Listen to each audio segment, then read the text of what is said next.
with Mike Ditka. Thanks. Only managed to score 7 points in your previous 3 games against Kerry Collins as your starting quarterback. How do you plan on getting the ball to the end zone tonight? We got to get a lot better. There's no question. We got a heck of a challenge in front of us. I think the guys understand that. I think they'll play well.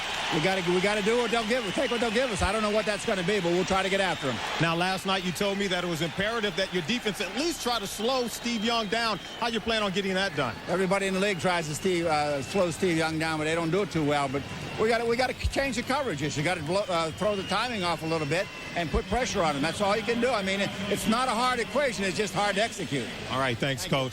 And, Mike, the Saints are going to also have to try to generate a running game. They've only managed to score 2 rushing touchdowns in their 10 games this season. All right, Solomon, thanks very much. There is Steve Mariucci, only in his 2nd season at San Francisco. Already talks of a contract extension for the former California head coach. And New Orleans will get the football first as Wade Ritchie is set to kick. Aaron Craver, the center deep man, who has only returned 3 kicks this year. He's averaged 48 yards a return, including a touchdown. Craver at the 7. It's a reverse. Troy Davis still on his feet across the 25 to the 26. Mike Ditka going deep into the playbook early. Earl Little check it on the reverse. Here's the Saints offense with Kerry Collins making his 2nd start. He adds a new dimension to the passing game with his strong arm. Their running game has been almost non-existent in the passing game. Rookie tight end Cam Cleland, the leading receiver. An inexperienced offensive line has had its problems, but they can always count on William Roaf, one of the finest tackles in the NFL. 1st and 10 out of the eye.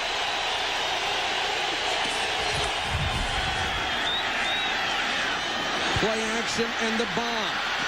Dropped at the 30-yard line right in the hands of Sean Dawkins, and he couldn't hold it. What a throw by Collins. What happens is the Saints decide they want to go after R.W. McQuarters, the #1 pick of the 49ers. It's just a flat go. You back up. Dawkins gets on his outside shoulder.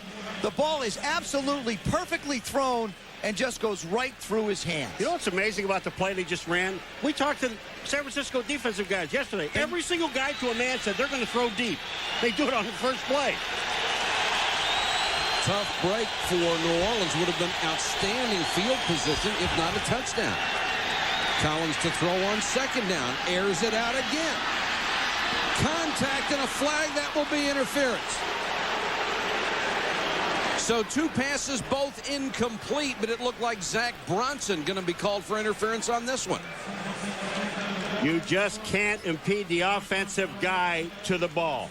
And Bronson, number 31, watch what he does on Dawkins. He comes into the picture right here. When he puts his arm in and reaches in, that ball is catchable. I also thought Sean Dawkins does a really nice job of trying to make a play on this ball, which really helps the official make the right call. It's a gain of 46 to the San Francisco 29-yard line. Lamar Smith is the single setback, the former backup in Seattle. Collins to throw again. Throws on the run, and it's incomplete. Flushed out of the pocket by Chris Dolman. For San Francisco on defense, the line has been sensational getting after the passer. Young and Bryant, the best tackle combo in the game. An athletic group of linebackers. Tubbs, the former Saint, the new man. Norton has gone over 100 tackles for the 4th straight year. The secondary has been torched. Walker has been the steadiest corner, with Pope nursing a bad back. The rookie McQuarters gets his 2nd straight start. Dolman against Roaf. He had 4 sacks the first time these teams met. Roaf probably not responsible for any of them. Here comes the blitz. Collins unloads. He went one way, the receiver went the other, and it was nearly picked by Tim McDonald. That is what you see what happens when you bring a quarterback into the middle of the season. Kerry Collins is still trying to learn this offense. Danny Abramowitz, the offensive coordinator, has had to work with a multitude of different quarterbacks, and it's so hard to get everybody on the same page, especially when you're working on blitz pickup. Danny better slow down or he won't have any fingernails left, and it's early. He won't have any fingers left. They go with 3 wide receivers. 3rd and 10.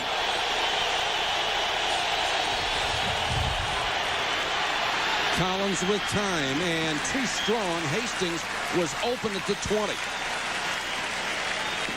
Merton Hanks on the coverage, but Collins too strong with that pass. Well, they said they had to throw the ball downfield. It looks like they're totally ignoring the running game to start with. Well, I think it's a good way to start. You have to get some kind of confidence in this offense. If I'm the offensive coordinator, Danny Abramowitz, I have to feel good about the fact that I've had people open. The last pass was just overthrown, but the calls are there. So now he has something to work with. Doug Bryan comes on for the field goal, a career best 13 out of 13. This is from 47. He's got plenty of leg. The long this year, 56.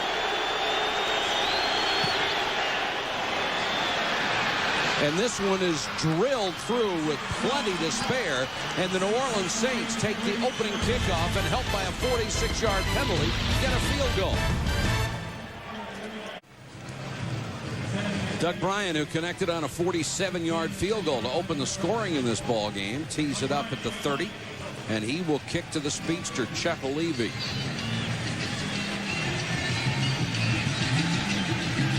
So New Orleans accomplished what they wanted, a fast start. In the previous 3 games against San Francisco, they'd scored 7. They already have 3 tonight. Levy from the 2. And cut down at the 17-yard line. Here's the 49ers offense for Steve Young. More remarkable numbers. 23 touchdown passes, only 7 picks, and a chance to win his 7th NFL passing title. Hurst is closing in on another 1,000-yard season, and Rice entered the weekend leading the NFL in catches, number 2 in yardage. It's an often injured and often criticized line. Kevin Gogan, acquired last year to make them more physical, is a 2-time Pro Bowler. Hurst gets the first carry. Across the 21, tripped up by Chris Bordano. For the Saints defense, Martin may be the most underrated tackle in the game. Glover and Johnson, very good pass rushers. At linebacker, Kevin Mitchell is hurt, so the rookie Chris Bordano starts in the middle. Fields, the former #1 pick, has a chance to be a star on the outside. The secondary has given up yardage, but the starters have 14 interceptions. Knight tied for second in the NFL with 5 starting the weekend. Young to throw for the first time. Double clutch, just throws too high and it's intercepted. Picked off by Chad Cota, his 4th of the year. As soon as you saw Steve Young double clutch, you knew something bad had to happen. When you have set patterns like this offense is, if you double clutch, it's going to wind up someplace bad. And they always talk about the rhythm of San Francisco's offense. That's exactly. He goes back in the pocket. Now watch. He starts to go. He stops. Now the ball just slides over Clark's head, winds up right in Cota's hands. The Saints couldn't have scripted it better so far. Lamar Smith on the toss, trying to get outside. Picks up about a yard. He's only averaging 3.5 yards a carry this year. And of the 4 backs for New Orleans, that's by far the best average. Well, if you want to know why they didn't run in that first series of downs, this is one of the reasons why. They can't. they really can't. Even when Mike Ditka came in, we said, Mike, what about your running game? He paused for a second, and we have to do something about it.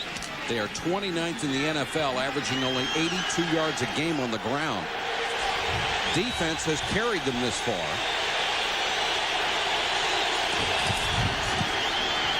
Second and 9, and there's the sack from Bryant Young. 8.5 on the year. Bryant Young goes right around Chris Nioli, the second-year player out of Colorado. What he does is, it's a rip move. Watch, what he'll do is he'll get on him, and he brings that right arm up. He gets him in a bad position and turns the corner and winds up right in Kerry Collins' lap. Collins never had a chance. This guy is relentless. A lot of people believe he's the best defensive tackle in football. Certainly they believe that here in San Francisco. It's only if John Randall plays end. That's right. 3rd and 14 for New Orleans. Another sack would take him out of field goal range. Collins has to step up. A flag is down. This one's incomplete. Intended for Keith Poole. We'll check the marker.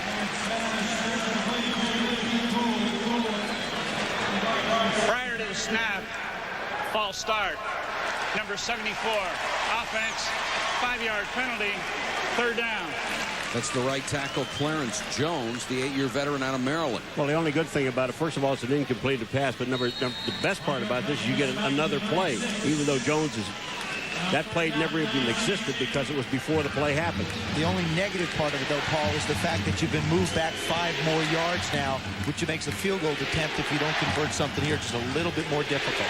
Let's see if they're conservative and try to get part of it back or all of it on 3rd and long. Hastings is in as a 3rd wideout. Collins slipped, guns it too high, and it's picked off right in the hands of Merton Hanks. Merton Hanks to the 44. A 35-yard gain on the return. The ball came loose. They are saying it was caused by the ground, and the New Orleans Saints cough it up. The Chicken Man is back. Now, when he told us yesterday, he said this has been out of it. He's been worried about what all the other guys were doing. He says, I'm bringing the Chicken Man back. Kerry Collins just flat makes an overthrow here down the field. Receiver can't get to it. Now, Hanks does a real nice job of picking up blockers as he works. You'll see Kerry, just as he lets it go, gets hit. The ball sails on him, and Chicken Man winds up with it. There, the Chicken is back. Look out, here he comes. Looks a little rusty, too. Got a rusty chicken. So the teams exchange turnovers. Young has to go over the middle this time to Hurst. Shakes the tackle and brought down as he gets into Saints territory at the 44. Bordano and Fields on the stop. This is what every single person on defense with New Orleans said, and the first thing that Mike Ditka said to us when he walked in the door. Number 8. If we can control number 8 a little bit, then we have a chance.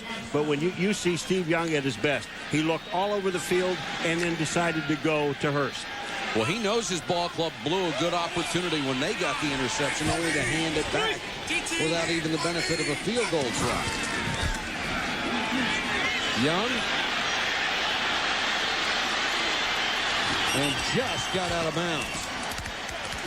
Well, Mark Fields had a shot at him, thought better of it as he got to the sideline. Having a chance to talk to Zaven Yularian, the defensive coordinator, and visit with him last night and earlier before the ball game, what he basically said was his biggest concern is Steve Young being flushed out to his left.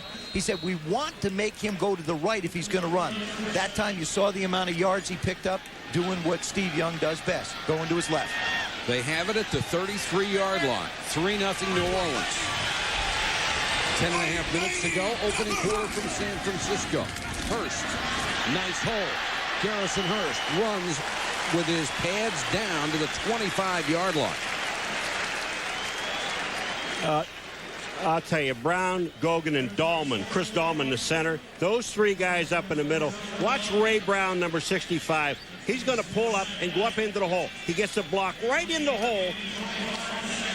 That's outstanding. 8-yard game. He makes a big hole. Oh.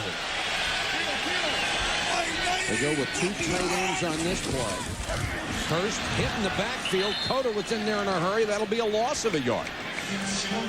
Well, that's an example of having more people up on the line of scrimmage than you can block, and that's a safety. Cota making the play. So often when you get safeties committed to try and stop the run around the line of scrimmage, you have to look for plays outside with your receivers, and they certainly have 3 good ones in Stokes, Owens, and, of course, the great Jerry Rice. Well, the only reason he's up there is because they went with 2 tight ends. Otherwise, he's got to be back in coverage. Harris is in as an extra wide receiver. They'll go with 4 on 3rd and 3. Young with a short set. Stokes, first down, inside the 20. Brought down by Fred Weary, the rookie out of the University of Florida. This is, if there's a staple of this offense, it's the quick slant. You see him, he's the outside right receiver. You get the defensive back just to turn a little bit, and then you break it down on the 45 inside. Well, there's a reason this thing happens. Watch Deese, number 63 on Johnson. Now, Johnson slips down, but the one thing that Deese does is go right back up with it and then stay with him. Another first down for San Francisco. Hurst. Not much there. Garrison Hurst came into the weekend 5th in the conference in rushing with 849 yards. He's done a heck of a job for them. But I think the most impressive part of that, Mike, is not the amount, but he's averaged 4.6 yards a carry. If San Francisco can get over 4.5 yards a carry out of a running back, it's going to put Steve Young in a much better position to make plays. Until last year, they had not had a 1,000-yard back since Ricky Waters.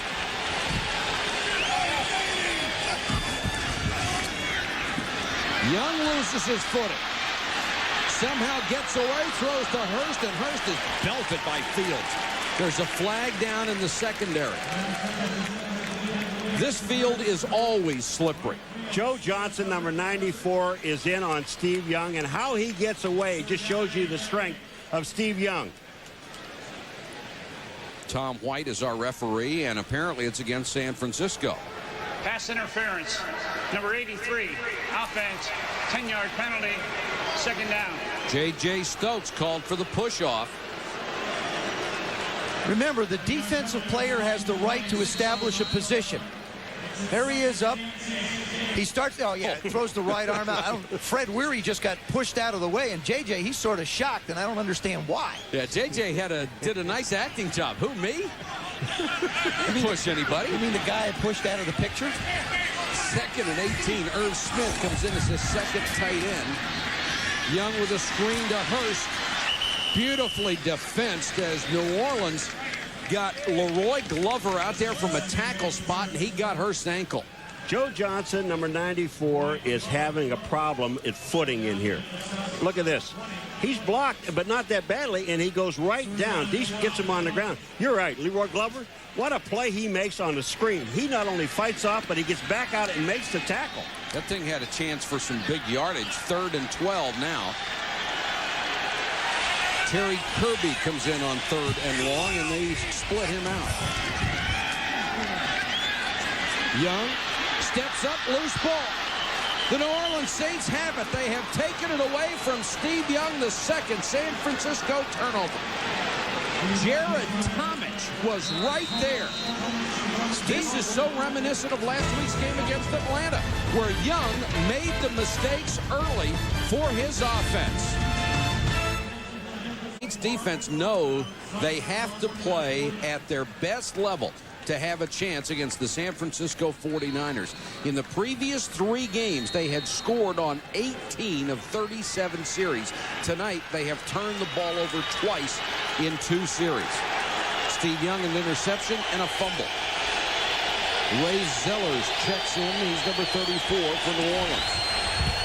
And Collins to throw again. Plenty of time. And a flag. That's going to be interference. Darnell Walker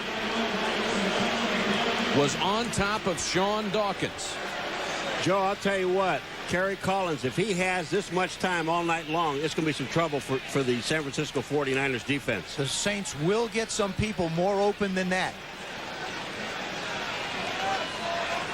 And this is a defense that leads the NFL in sacks. Pass interference. Number 84. Defense. It's a 1st down. Well, I think it's got to be Darnell Walker, 38. 84 is not going to get it done. Well, 38 and 38 are 76, and 8 are 84. There's Darnell Walker working against Sean Dawkins. Now, they both almost slip a little, and he bumps right into him. A little bit of a nudge right before. You just can't make contact before the ball gets there. 2 interference penalties against San Francisco here in the 1st quarter. Go back to the ground game with Zellers trying to turn the corner. Lunges forward across the 40 to the 41-yard line. Joe Johnson going to the longer cleats, and everybody has problems on this field. This field sits below sea level, and as the evening goes on, it'll get a little more moist and a little slicker. And you see them changing to 3/4-inch spikes now, instead of the rubber-based ones that are only about a 1/2 inch long. Even the San Francisco 49er players told this thing's wet all the time. Below sea level, isn't that what the engineers call a design flaw? It's also cheap land to build a stadium. Well, it needed to be 3 feet higher. 2nd and 7. Here comes the blitz. Zellers with a great block. Collins on a run and throws complete into San Francisco territory. John Farquhar What a job by Collins. What a block by Zellers. Two excellent plays by the two guys in the backfield. But the one thing that gets overlooked an awful lot about Kerry Collins is his ability to move. He's not a runner like Steve Young, but he's very mobile in making people miss. Watch Zellers step up. He sees the blitz. He comes around Kerry to pick up Bryant. And then moves on. Kerry makes the play downfield to Farquhar. First down, New Orleans, 5:59 to go first quarter. The Saints up 3-0. Zellers with a little bit of room this time and near the 40, almost a gain of 5 before Darnell Walker got it. You know, that really has to be a sick feeling for a corner. I mean, you're going to force because you see run, and you're kind of hoping that maybe a linebacker or even a safety may come up and take the hit. But Darnell Walker at 38, he's the only guy left. Be a lot more sick if you don't get up there and you're watching it from the sidelines. They'll put somebody else in it. Yanked out of the game. 2nd and 5 for the Saints.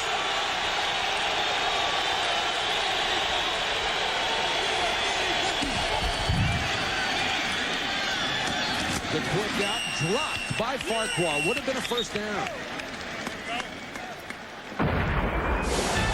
ESPN Sunday Night Football continues next week with the undefeated Denver Broncos. Terrell Davis heads to his hometown of San Diego to battle the Chargers. Join Joe Theismann, Paul Maguire, and me right after primetime at 8:15 Eastern. ESPN and ABC, your exclusive networks for primetime NFL football. And not only how about those Broncos, how about those Chargers? What a comeback they had. Wheels. Craig Wheelahan making his move. 3rd and 5. Wheels. Blitz. Collins unloads. Avoided the sack. Nice job by Kerry Collins. Otherwise, Lee Woodall has him back at the 50. Lee Woodall has a direct shot at Kerry Collins, and you talk about strength in a quarterback with Kerry Collins.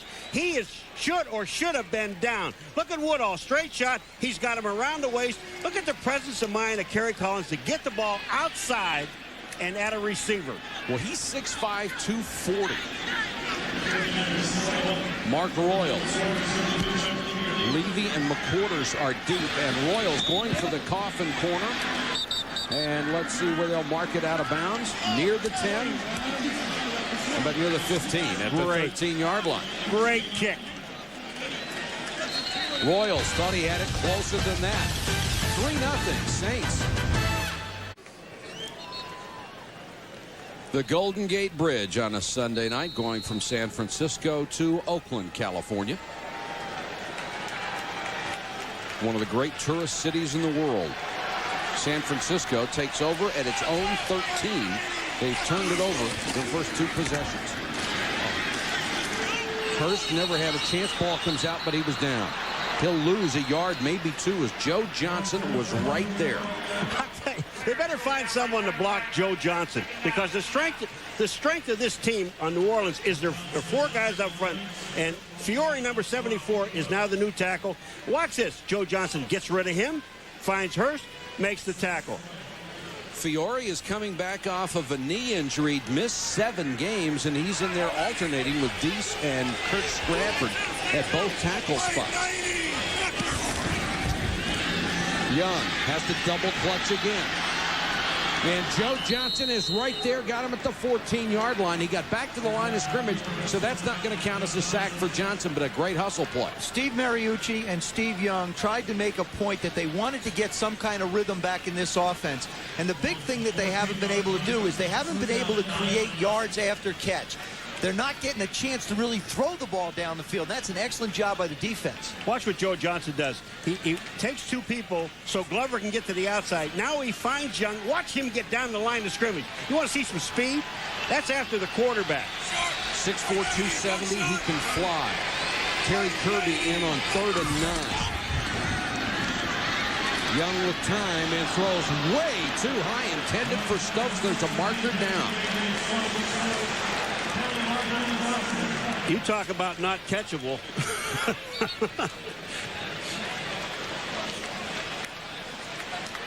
Couldn't have gotten that one with a step. No, I don't think so.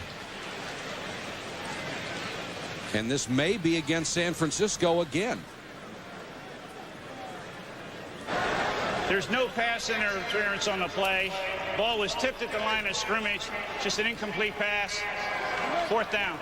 If the ball is tipped, all bets are off. You got to believe Steve Young has been a little bit high, so you'd almost think that there might have been a chance of that. He's thrown the ball is just shooting out on him tonight. Reggie Roby is on to punt, standing in his end zone. He'll kick to Andre Hastings, who's 4th in the conference in punt returns. High snap. And not a great kick by Roby. Hastings at the 44. Had a seam, cuts it outside. 40, 36, and out of bounds. Great field position for the Saints. Reggie Givens made the tackle after an 18-yard return. And Bobby April is thrilled. Timeout on the field, 3:23 to go in the quarter, 3-0 New Orleans. The Saints have enjoyed tremendous field position so far in the first quarter. They only have 3 points to show for it. Collins throws complete down to the 27. The ball's loose, out of bounds. They couldn't get it. Cam Cleland made the catch, coughed it up as Winfred Tubbs, the ex-Saint, nailed him. The New Orleans Saints are having a real problem holding on to the football. First play of the game, we saw Sean Dawkins put one on the ground. Then Farquhar puts one on the ground. Now Cleland, after he makes the catch, can't quite put it away. The 49ers are going to swarm. They're going to try and create opportunities. He's got it put away, but it just slides out. Good tackle, ball gets loose, big break for New Orleans. Boy, just huge. I mean, you look at this ball getting kicked around. There are 3 San Francisco 49ers there, and no one can get the ball. So it's 2nd and 2 for New Orleans. Delay a game. And now I think they're going to reset the play clock. Well, that was down to 0-0. Well, it seemed like it was awfully quick. I think they reset it too early. Play. Please reset the play clock. 25 seconds. Thank you. I'll tell you, you know when you're in a hostile environment when the people boo the play clock. You know what I mean? Saints field position has been tremendous tonight. Far an advantage of the 49ers, but they haven't used the scoreboard to their advantage yet. Collins again with time, throws over the middle, complete. Down to the 2-yard line to Keith Poole. He beat Merton Hanks, and Collins was right there. Keith Poole makes an excellent reception. This ball is not thrown out front. He just goes up in the air and snatches it. A little bit of play action. Kerry Collins, a little bit of play action. Hold the safety just a little from the left part of your screen. There goes Poole. See him. He goes back to make the play. Well, William Rofe, we talked about this All-Pro, and now he's on Gabe Wilkins, who used to be with the Green Bay Packers, 77 on 98. Yeah, Gabe. That move isn't making it. 1st and goal. Davis and Zellers are the back. Collins under pressure, just throws it away. Zach Bronson was coming on the blitz. You got to figure this. If you're the San Francisco 49ers, you know New Orleans can't run the football. So you let your 7 people up front do what they have to do, and you bring people off the corners, because you got to figure the only way they're going to get in the end zone is throwing it. Watch 31, Joe Bronson coming off the corner. There are not enough people to tackle him. Can I tell you something? Sure. If he throws that ball just a little bit shorter, they got a touchdown because Tony Johnson was there. This time they go out of the eye. The toss to Davis. Cuts it back. Nailed at the line of scrimmage by Tubbs, who I'm sure as a former Saint would like to show them a lot. He did not like the way he left New Orleans. You know, they tell middle linebackers, you fill a hole. You have a hole. When you get there, you make a stop. Watch 55, Tubbs. Here comes the hole. Fill it, stop it. Thank you. Winfred Tubbs out of Texas in his 5th year. A tough middle linebacker who led the Saints all the time in tackles. 3rd and goal. Lamar Smith enters the single setback.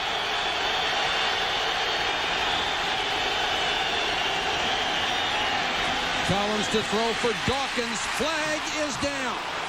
The coverage was by R.W. McQuarters, and he will be called for interference, another life for the Saints. Didn't Dawkins just knock it away? Joe, he went to the defense himself. Dawkins winds up making an excellent play on the ball thrown. Pass interference. Number 21 defense in the end zone. Guy ruled the ball and placed on the 1-yard line. First down. Within 5 yards, you're allowed to make contact. McQuarters, well, there's the end of it. You can just see McQuarters is going for the ball. Very difficult to tell exactly what happened because we couldn't catch him off the line. He grabbed a hold of his shirt. First and goal from the 1. 49ers may have jumped, and they just buried Troy Davis. Bryant Young exploded. Let's check the marker. And they're offsides. First and goal from the half-yard line. Yeah, there may have been one guy offside, but I'll tell you what, the penetration in the middle of that field by the rest of them was incredible. With all that penetration, do you think about a quarterback sneak? Offsides. The left defensive guard. Half the distance to the goal. First down. Number 97, Brian Young. Now, he's offside, but look at the penetration of the rest of them. They're all in the backfield. Bam, bam. I got to believe if the Saints try and run it again, they're going to wind up losing more yards. A play-action pass right now is, I think, their best alternative. And Tom White is going to whistle this one dead and reset the play clock again.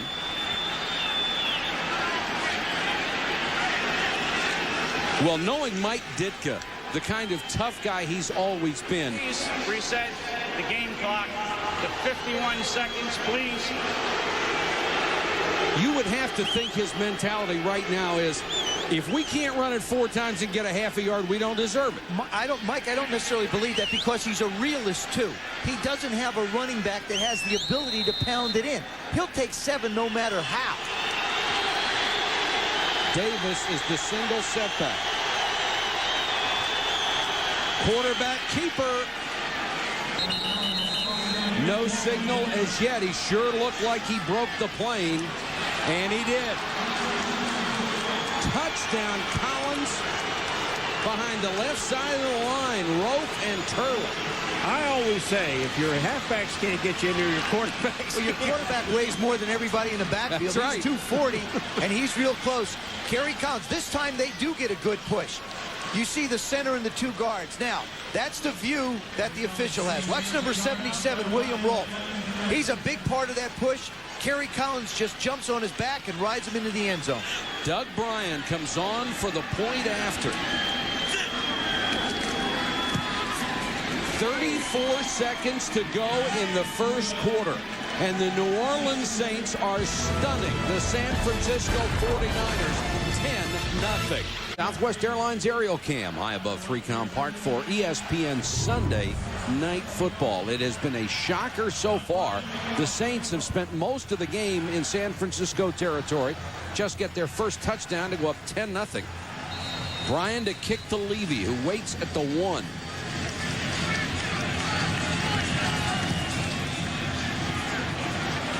Nice high floater, Levy from the 3. Tries to get it outside, makes it back to the 21-yard line, and no more. William Rolfe looking absolutely professorial these days with the shades on. Yeah, except when you put a helmet on him, and watch what this guy does. Rolfe is going to not only knock his own guard out of the way to get Bryant. Look at this. He knocks the guard out of the way and then opens the hole for Collins. Look at this block. Get out of the way. I got people I got to knock down. I'll block them all. And he did. He is a terrific tackle with a terrific work ethic and attitude. See if the 49ers can do something on offense. First, gang tackled after a gain of 2, maybe 3. What has been noticeably absent to me is the fact that Jerry Rice has not come anywhere near the football early. That's Lee Woodall going off at this point, but they've got to find a way to get Rice involved in this game. 6 times in 8 games, the 49ers have fallen behind early at the end of one in San Francisco. Kerry Collins' departure from Carolina was controversial, of course. So we talked to Dom Capers when we were there. We talked to Kerry Collins before this ball game. I guess that they will never agree on exactly what was said in that meeting. Well, the one thing that happened is Kerry Collins is no longer there, and he really believed that he was going to be the quarterback of the Panthers after that meeting with Dom Capers. The only way I think he's going to gain any respect back in this game is to go out and play, and he's going to have to prove to his New Orleans Saints teammates that he's capable of getting the job done as a leader. And so far tonight, he's done everything he's had to lead this football team to the lead. San Francisco just can't get anything going on the ground. They have been equally unsuccessful through the air. Just to finish up the Kerry Collins story, here is a young man with great talent who is going to be a free agent at the end of the year, Paul. He is, and he said he wants to stay with New Orleans. But when you go back to Capers and Collins and all these things that were happening, you know, there is an old country western song that states there are three sides to every story: his, hers, and the truth. And I don't know if we're ever going to get to the truth. Thank you, Willie Nelson Jr. I appreciate that. Yeah, there's another one, too. I don't know whether to shoot myself or go bowling. That's... I have that album. 3rd and 8. Steve Young, who has struggled early, throws to Stokes. Stokes is drilled, shakes at tackle, almost lost the first down after the contact, but gets it out to the 35. Gain of 13. I have to believe that if the San Francisco 49ers are going to want to get some kind of offense going, it's going to have to be through the air. J.J. Stokes has become a big play guy for him. He's outside, does a good job of working in. Now settle into the hole, make the catch, stay on your feet, and pick up as many yards as you can. I still believe that sooner or later, you've got to find a way to get the ball to Jerry Rice. He's only the league's leading receiver with 58 catches coming in. Irv Smith drops it in the flat. He was covered by Keith Mitchell, but he was wide open. Yeah, there's also a guy in your face when Joe Johnson's in your face. You know, I asked Joe Johnson yesterday, I said, are you at an advantage? Here you are playing a left-handed quarterback, and you're on the right-hand side. So for one of the few times you are in his face, he can see you coming. He said, doesn't bother me a bit. Doesn't bother me a bit. I like to have him know I'm coming. 2nd and 10, San Francisco. Terry Kirby, number 41, checks in for the 49ers. He's back there with Hurst. Young with plenty of time. This time it throws way too high for Jerry Rice. Rice didn't even jump. He may have thought it was for somebody else. It was so high. That has got to be the biggest shock to Steve Young and Jerry Rice. I've never seen Young this erratic throwing the football. In all the years I've been watching him, he's one of the most accurate that I've ever seen. His percentage bears it out. But what he's doing is as he steps, you'll see that he's just wailing. That one just slips right out of his hand. That ball just absolutely winds up slipping right out of his hand. Jerry's thinking that's got to be for the guy that's behind me. Well, you also got to think there was Leroy Glover was right in front of him. When he's jumping up, you've got to get the ball over his arms. 3rd and long. Saints come with a blitz.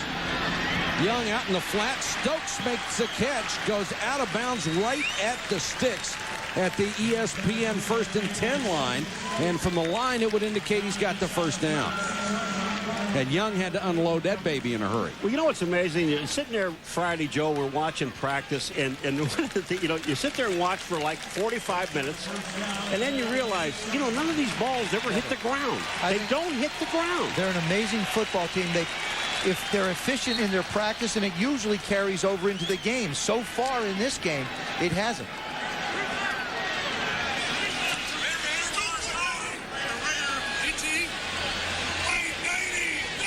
Hurst is in the eye this time. Young goes play action under pressure again. Throws to Hurst out in the flat, and he'll only get a couple. College basketball Wednesday night on ESPN, beginning with the semifinals of the Chase preseason NIT at 6 Eastern from the Garden. St. John's against second-ranked Stanford, followed at 8. Number 16 Purdue against the Tar Heels of North Carolina, ranked 11th. Then at 10:30, the championship game of the Maui Invitational. Teams yet to be determined.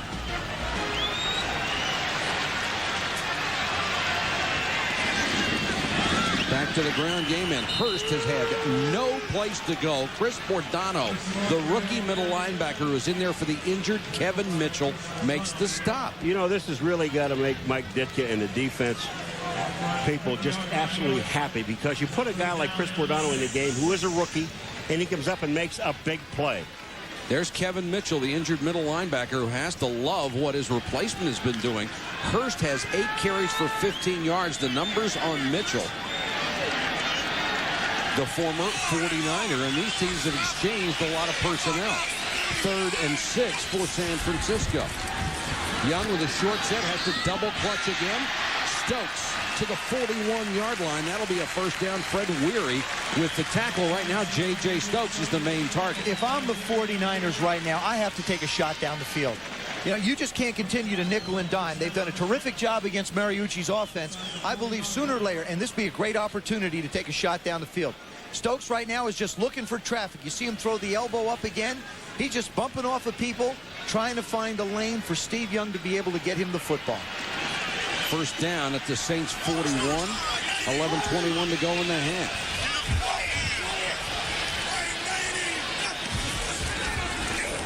Young wants to look downfield. Now running and slides in at the line of scrimmage. Well, they did what you said, Joe. They wanted to take the shot. They wanted to take the shot to Garrison Hurst, who was split out way out to the right to try and match him up on a linebacker. A good job by the defense. Yeah, and with the defense, take a look at the defensive line. They're stunning inside. Watch these guys. Leroy Glover, they're stunning inside, and Steve Young is going to step up. He pumped. When he pumped, he had a lineman in his face. This is the strength of this team for New Orleans on their defense. Are the 4 guys up front. Young changing the play on 2nd and 10.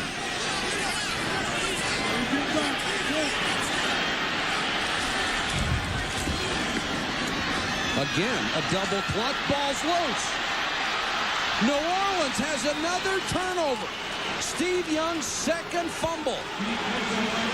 Knocked away by Leroy Glover, recovered by Mitchell. Steve Young is going to claim that he tried to get the ball out. He was trying to throw the football.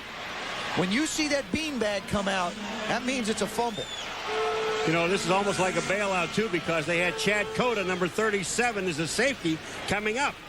This defensive line, I said the strength of this team is in their defensive line, and look what they do. They just collapse the offensive line. Steve Young has no place to go, and that's Cota, 37, that gets in and gets the shot. Now take a look and see if he's trying to make a throw. No, he doesn't quite, you know, he's got the ball out there, and it really looked like one of the Saints hit it and knocked it out of his hand. 4 drives, 3 turnovers. The Saints leading 10-0, and they have the ball back at their own 38. Collins goes back to work. Plenty of time. Throws complete to midfield, and another loose ball.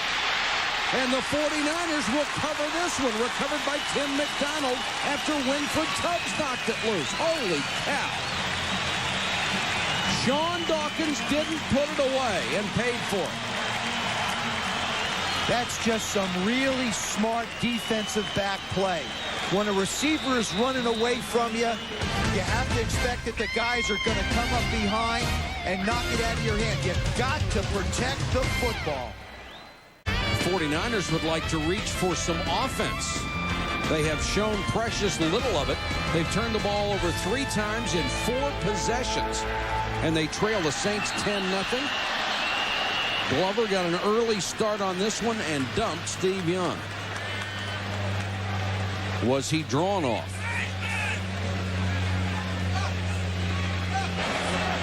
Encroachment, number 97. Defense, 5-yard penalty, first down. That's the first mistake this defensive unit has made tonight. Well, it gives you an idea that the anticipation and the jump that front 4 is getting and trying to get on the offensive line of the 49ers. First and 5 from the 31.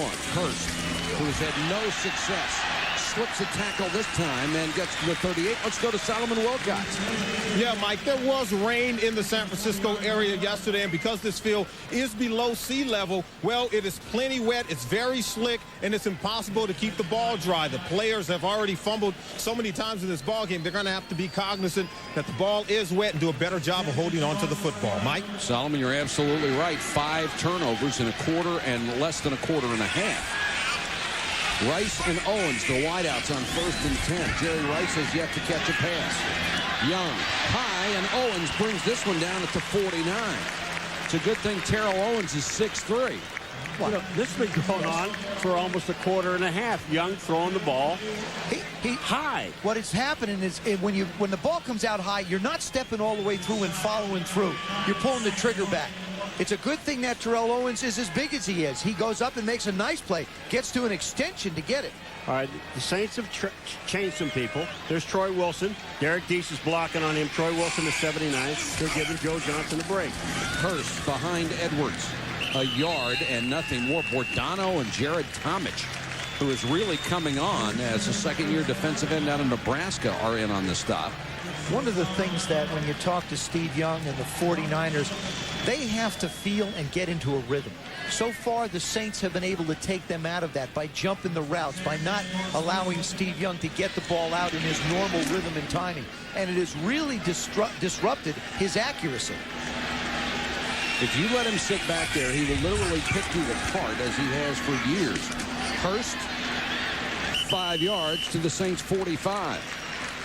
You know, one of the things talking to Steve Young yesterday or Friday was consistency, confidence in his football team. And one of the big things that you really don't realize about this team is we found out from Coach Mariucci and from the other players are some of the leaders that are missing on this football team. They have 20 new players. So the personality hasn't really been defined yet.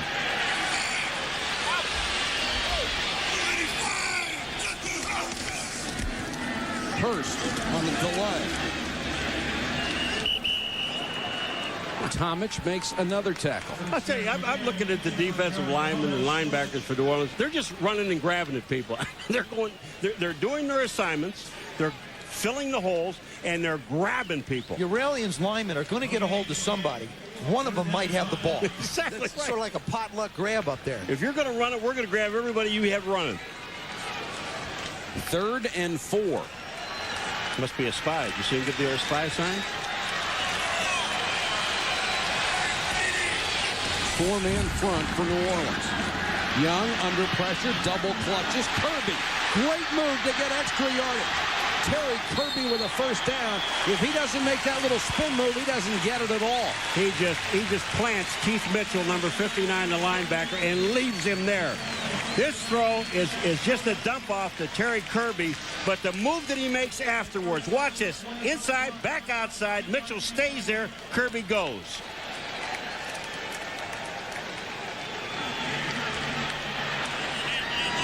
The best drive so far for the 49ers. They have reached the New Orleans 25. They've turned it over 3 times here in the first half. Hurst and Edwards are back in there as split backs. Young, Rice is covered, throws, Owens breaks the tackle. Terrell Owens inside the 10, 1st and goal. Well, you know, Joe, that's what Steve Young said to us on Friday about Terrell Owens. He said he is so strong.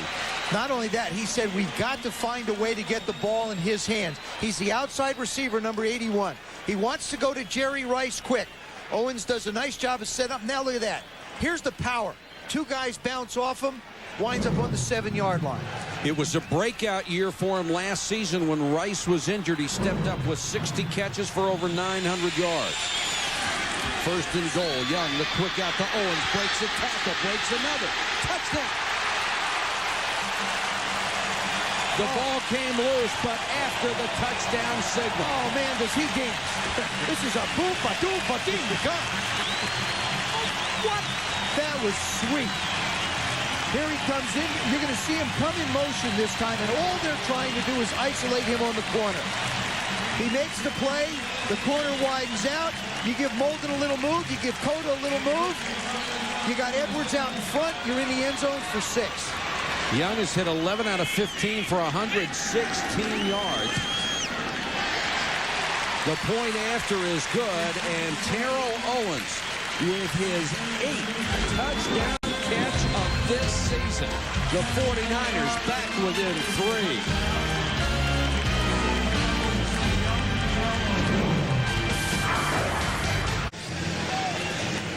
Terrell Owens completed an impressive drive with a touchdown pass from Steve Young, and it's a 10-7 ball game. Saints still on top, ready to get the ball back.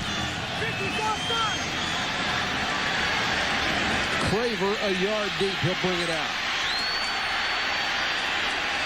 Spun down at the 18-yard line. The tackle by Reggie Givens.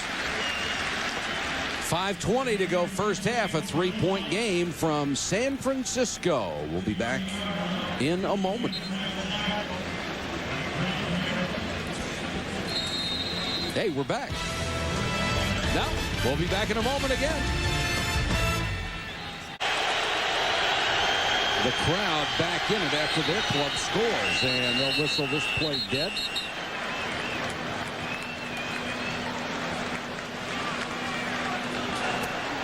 Prior to the snap, false start. Number 65 offense, 5-yard penalty, first down.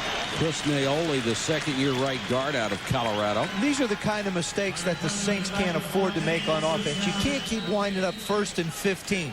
You've got a close football game. You've got this thing the way you want it. You have to keep it here and can't make those kind of mistakes. Comes the blitz. Collins unloads. In the flat, down the sideline, Lamar Smith. Big play, New Orleans.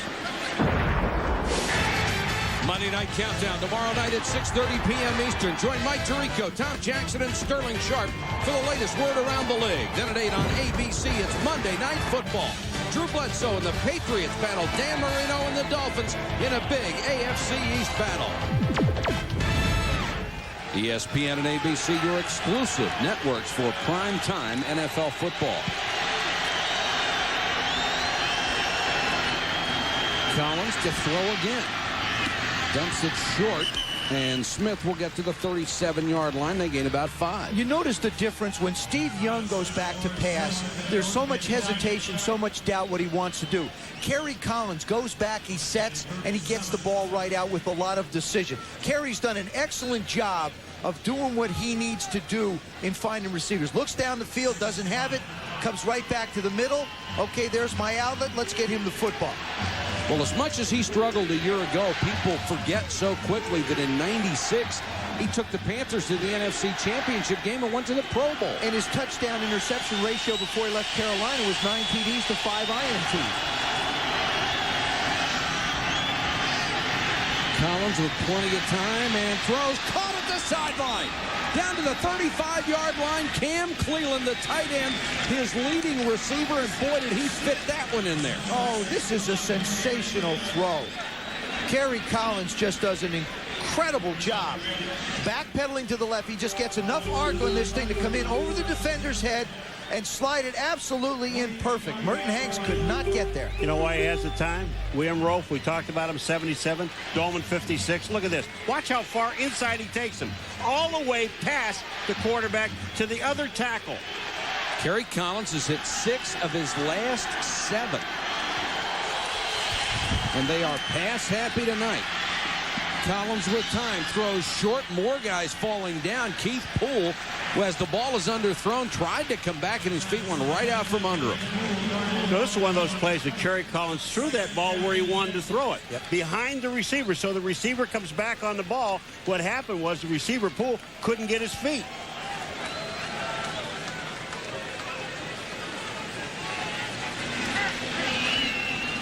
Will bring up a 2nd and 10 for Danny Abramowitz and his offense. They have come out chucking the ball tonight. Smith is the single setback. Here comes the blitz. Collins unloads. Complete at the sideline, and boy, what a nice job by Dawkins to get up and try to get more yardage out of it. To get up 3 different times. That's right. I mean, he is. I would venture to say that there are going to be a lot of changed cleats at halftime when the Saints come out, particularly at the wide receiver position. We saw Poole fall the last time. Now Dawkins has trouble holding his feet this time. Personal foul. Number 98, unnecessary roughness. Personal foul. Number 77, unnecessary roughness. The penalty's all set. 3rd down, 2nd down, 2nd down. Rolfe and Gabe Wilkins. Rolfe and Gabe Wilkins. Now, remember we had Dolman out there. He was blocking him. Now they put in Gabe Wilkins. Here's Rolfe taking him down, blocking him, blocking him. and then something really bad happened after that. Well, you know, when Rolf walked in yesterday, I'm not going to hit him with anything. And by the way, his name is William, right? William. Sir William, whatever he wants. It's no play, and it cost them 13 yards because of the offsetting penalties.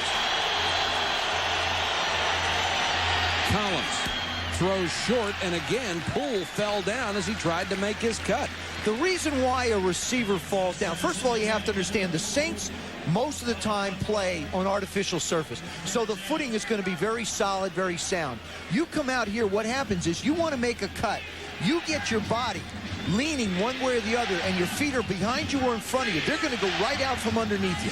Well, they want to build a new stadium out here. Hopefully it will be above sea level. Right here where this one is. You've got to keep your feet underneath you. 3rd and 10. 4-man rush. Collins flushed. Throws on the run, throws short. His receiver, Cleveland, fell down as he tried to make another cut. We talked about the job that the Saints have been doing in coverage. Here's the time for the 49ers to come up with it. Walker on Poole, nowhere to go. McQuarters on Dawkins. Little bumping at the line, hanging right in his hip pocket. Kerry Collins has nowhere to go but to try and make a scramble play.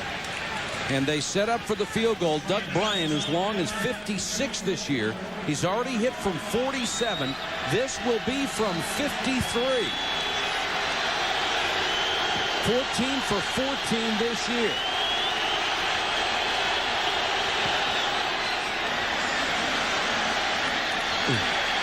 Just short. Had it online. The first miss of the season for Doug Bryan. Back in his home area, he went to college in California. Timeout on the field, 10-7. The New Orleans Saints with a 3-point lead over the 49ers. By going for the field goal, they've given San Francisco excellent field position, starting from the 43. That was the gamble. Young triple clutches this time. Got it to his tight end, Greg Clark. Working toward the 2-minute warning. San Francisco with all 3 timeouts left. A staple of the San Francisco 49er offense has been their tight end. That was Greg Clark's 6th catch this year. The tight end position has only caught 26 catches through the first 10 games of the season, which is really low for a 49er offensive tight end.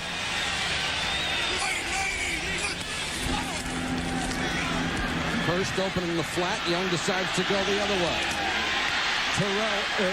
Check it as J.J. Stokes inside the 30, and he's knocked down by Alex Molden. That will take us to the 2-minute warning. San Francisco, they scored the last time they had their hands on the ball. They are driving again. Coming up on the Toyota halftime report, Chris Berman will be along with the fastest 3 minutes in television. You will see the Vikings get some breathing space in the NFC Central, and the Broncos remain undefeated. And I think they can. I think they can run the table. The most interesting game will be the one at Miami, if they can get that far, the next to the last week. Here comes the blitz. Young under pressure, throws too high. Clark couldn't get his feet under him. He was covered by Fields.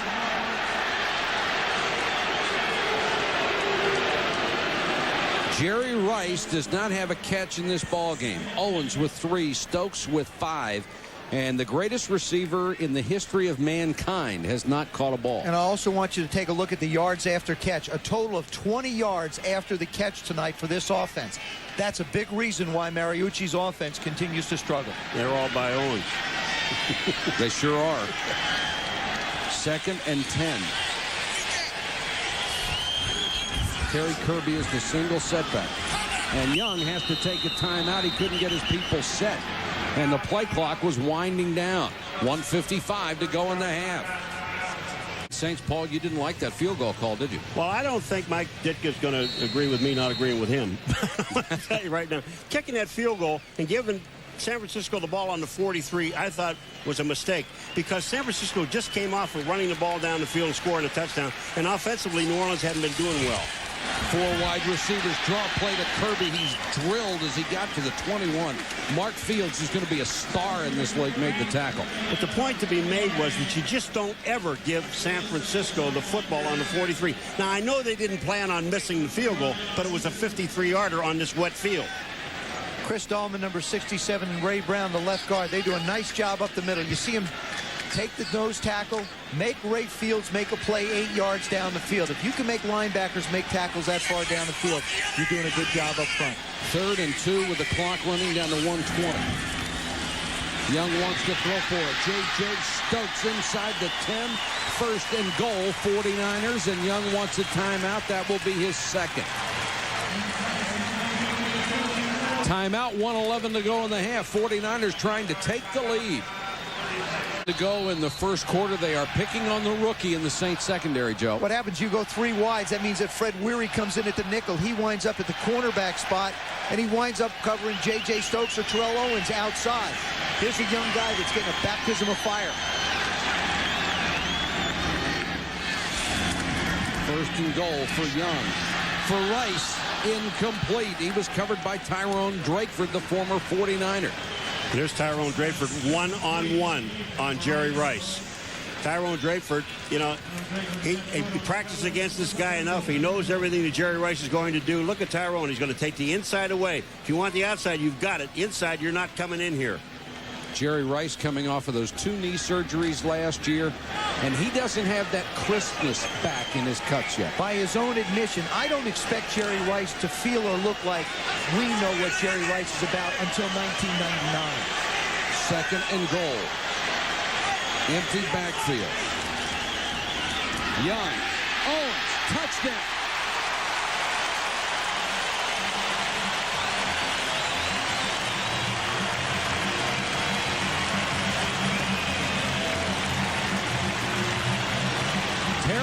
Has become the go-to guy for Steve Young. What you wind up with if you're on San Francisco on offense, you're looking for mismatches. You're looking for the people in the secondary to try and cover your starters. And what you wind up with is Terrell Owens, a big, strong, tough receiver against corners inside. The point after is good, and after trailing 10-0, the 49ers have come back to take a 14-10 lead over the Saints. And some words on the sideline for New Orleans. Terrell Owens winds up on the inside. Drakeford's not real thrilled. Alex Molden is the guy that gets torched this time, number 25. He squares up. Owens just goes down inside. And you're not going to stop him. He's big and he's strong. Steve Young gets this thing out in a heartbeat. Before you know it, he's in the end zone. And that is the 49er offense we have been used to seeing for so long. Well, I think Drakeford, what he was upset about is you've got help. You've got help on the outside. Don't let him get inside on you. But I go back to what you said, Paul. I thought you made a great point. By giving the 49ers around 2 minutes left to go in the half, field position at the 43, instead of making them go further, makes it real tough on your football team.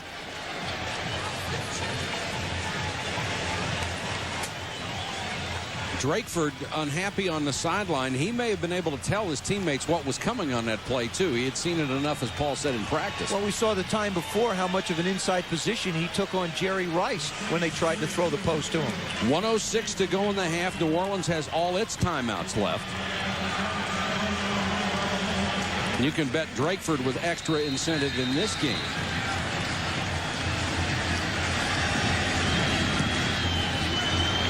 Ritchie booms another one. Craver 5 yards deep. He'll keep it there. We're talking about Drakeford not being very happy with the touchdown, but I want to go back a play before when he's covering Jerry Rice. You see him on the outside. Look at how far inside position he takes. He knows that's what Rice wants to do, so he jumps the route and knocks the ball away. Now, Alex Molden's, his feet are more square. They just freeze him at the line, and you see Owens just run away from him. And Drakeford's trying to explain to him, you just can't do that. If you're going to make him throw to him outside, not inside. Saints take over at their own 20. Craver on the draw. Across the 30, nice cut, 35, 38-yard line. Tim McDonald, the strong safety, made the tackle. Longest run of the year for Craver. Take a timeout. You have 3 of them. On a long running play like this, you're going to lose about 12 to 15 seconds getting everybody set. Clock running, 42 left in the half. Collins wings it complete. Poole makes the catch in San Francisco territory, and now they will use a timeout. Now you got to take your time. I think this is fine, Paul. I think the first play, there was 50-some seconds to go. As long as you've got 3 timeouts, you're in a pretty good situation. Now you're up around midfield. You can take some shots. 34 seconds to go. 2 timeouts left. You get about 5 plays out of this. ESPN's college football begin next Saturday at 11 a.m. Eastern with College Game Day, the show of record. Then at noon, intrastate rivals Virginia and Virginia Tech over on the Deuce. We start at 3:30. Second-ranked Tennessee against SEC rival Vanderbilt. Then at 9:30 Eastern, off to Hawaii, the Michigan Wolverines battling the Rainbow Warriors. That's always a nice trip. Don't think we're going to make it. No? We're traveling down to San Diego. Well, we'll be reasonably close. Boy, did they put some points on the board today. Frightening. Better keep Marty Schottenheimer away from tall buildings and sharp objects. Aaron Craver, the single setback. 1st and 10, New Orleans. Great protection again, and this pass caught over the middle. Down to the 25 to the 20-yard line. Sean Dawkins, 1st down New Orleans. They'll stop the clock again after a gain of 31. Oh, the pass protection on this play is absolutely magnificent. William Rowe on Dolman. Watch 77 on 56. Do you think Dolman has a chance to even get near him? Look at the hands of William Rowe. Kerry Collins has enough time to look down the field. R.W. McQuarters really just gives Dawkins a casual bump. The biggest problem for the 49ers defensively this year has been their pass coverage. And there's a huge hole here for Kerry Collins to make the throw. And, of course, Dawkins just tucks it away a little bit this time better as he moves down to the 18. You know, one thing, talking to William Rowe yesterday about Kerry Collins and what he thought about him being there, he said it'd be a big waste if this guy wasn't playing football. He said the other thing is once a week he takes Kerry Collins to dinner to sit down and talk to him to see if there's anything on his mind. Is there anything I can help you with? Yeah, if you see that blocking, I hope Kerry picks up the tab. Here comes the blitz. And smart play by Collins, just throws it into the stands. I think you have to go after him.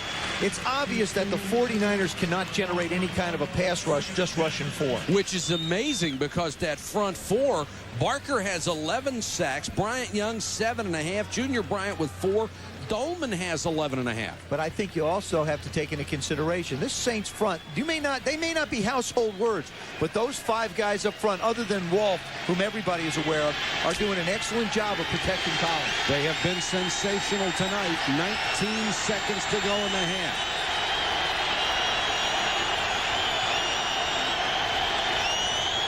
Another blitz. Collins unloads. Complete inside the 10. To the 5, to the 4. Again, it's Sean Dawkins. Clock is running. And the Saints wasted about 4 seconds before they got a timeout with 8 on the clock. That was all Kerry Collins' power in his arm. He is backing out. They've got the blitz right in his face. He and the receiver are on this exact same page, and he muscles this ball outside. Watch this. Watch the blitz coming from the right side. They're clean right on him. He just muscles this thing out. Dawkins does a nice job of keeping his feet and making a play. He reads the blitz. McQuarters can't quite get to him. Gets outside and hangs on to the ball. Well, that's the kind of pattern they slipped on 6 or 7 times in the first half already. Well, you know, on that last play, Bryant Young had a clean shot at Collins. And Collins, you talk about heads-up play. You're absolutely right, getting the ball away. This has got to be a pass now. 8 seconds to go. You're out of timeouts. You can get 2 more plays if you throw the football down here. They've got to throw the ball in the end zone. Dawkins is not in the ball game.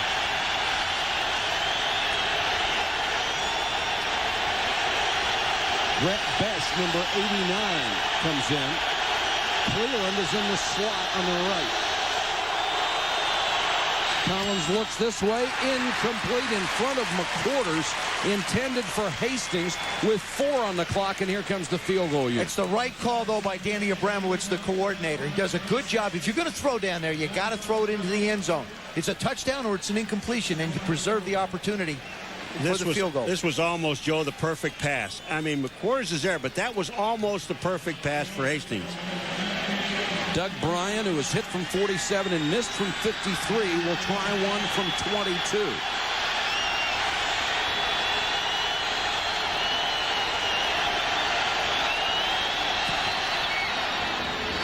And Bryan is perfect on the field goal. There is a marker down, however.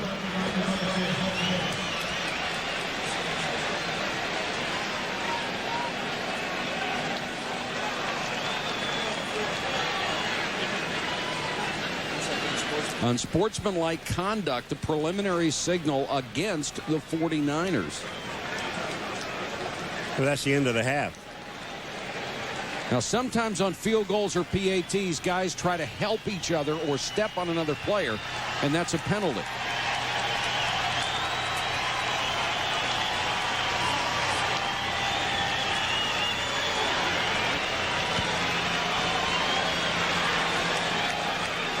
Tom White with a call. The extra point is good. Unsportsmanlike conduct. Number 90, defense, leverage. That penalty is declined. That's the end of the first half. And that's what it was. Junior Bryant gets the penalty. They declined a halftime report.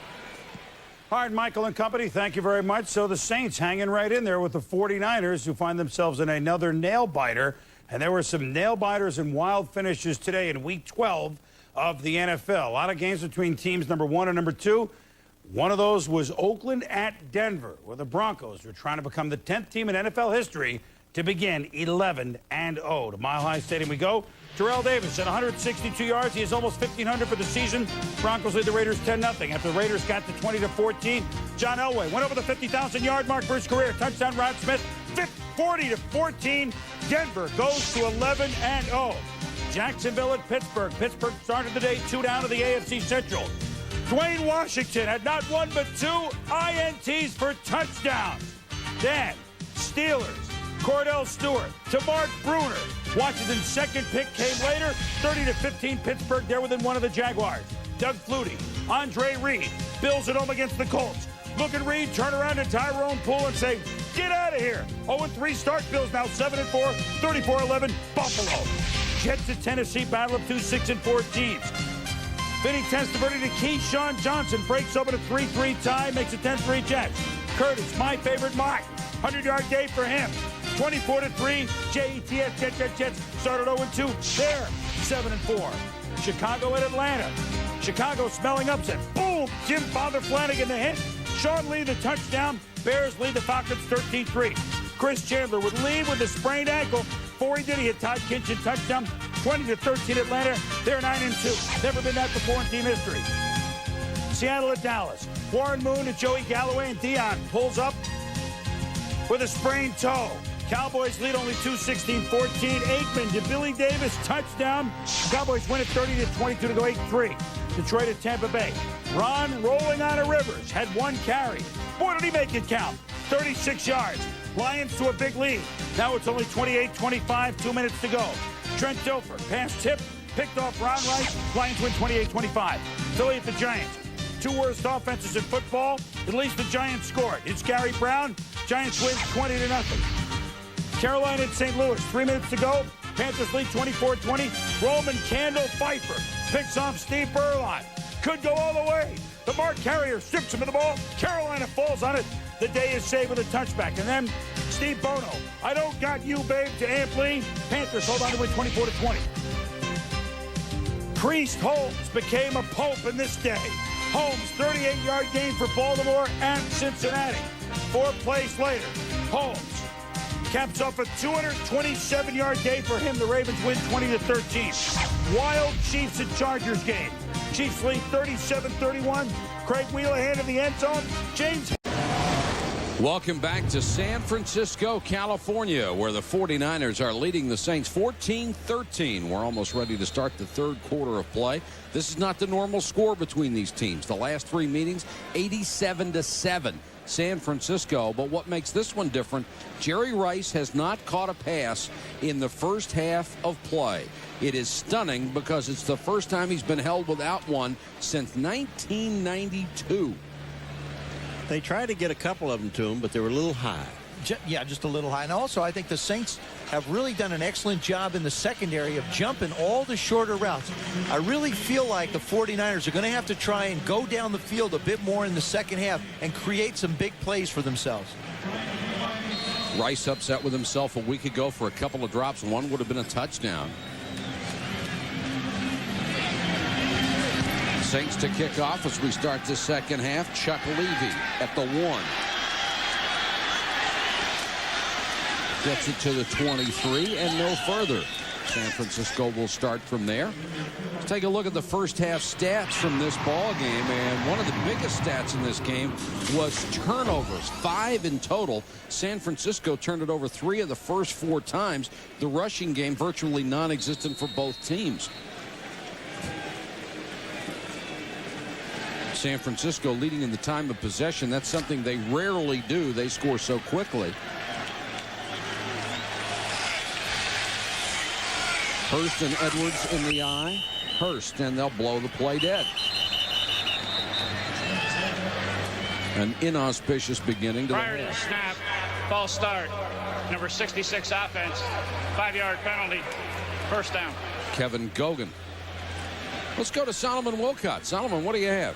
Mike, the biggest adjustment made by Mike Ditka at halftime is he had his players change from the smaller 5/8-inch cleat to the larger 3/4 of an 8-inch cleat because the players are slipping so much. He's also concerned about the fact that they're fumbling the ball now. The cleats will only help them keep their footing. It won't help them hold on to the ball, Mike. No, it won't unless they put them on their gloves. Young with that little half roll. Wide open is Hurst. Garrison Hurst, 81 yards and a touchdown.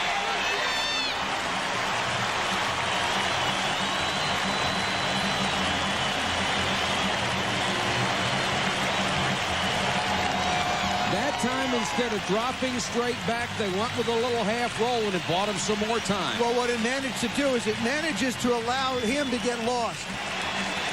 Right in there. He just... Excuse me, not there. He's over here. He's going to wind up going down the field. You see him come to the middle. He's rolling away. Now he does a good job of just hanging and heading on up the field. That's what happens when you get mismatches. You get a halfback outside. Nobody can quite figure out who's supposed to cover him. Wade Ritchie, the rookie place kicker for the point after, and he got it.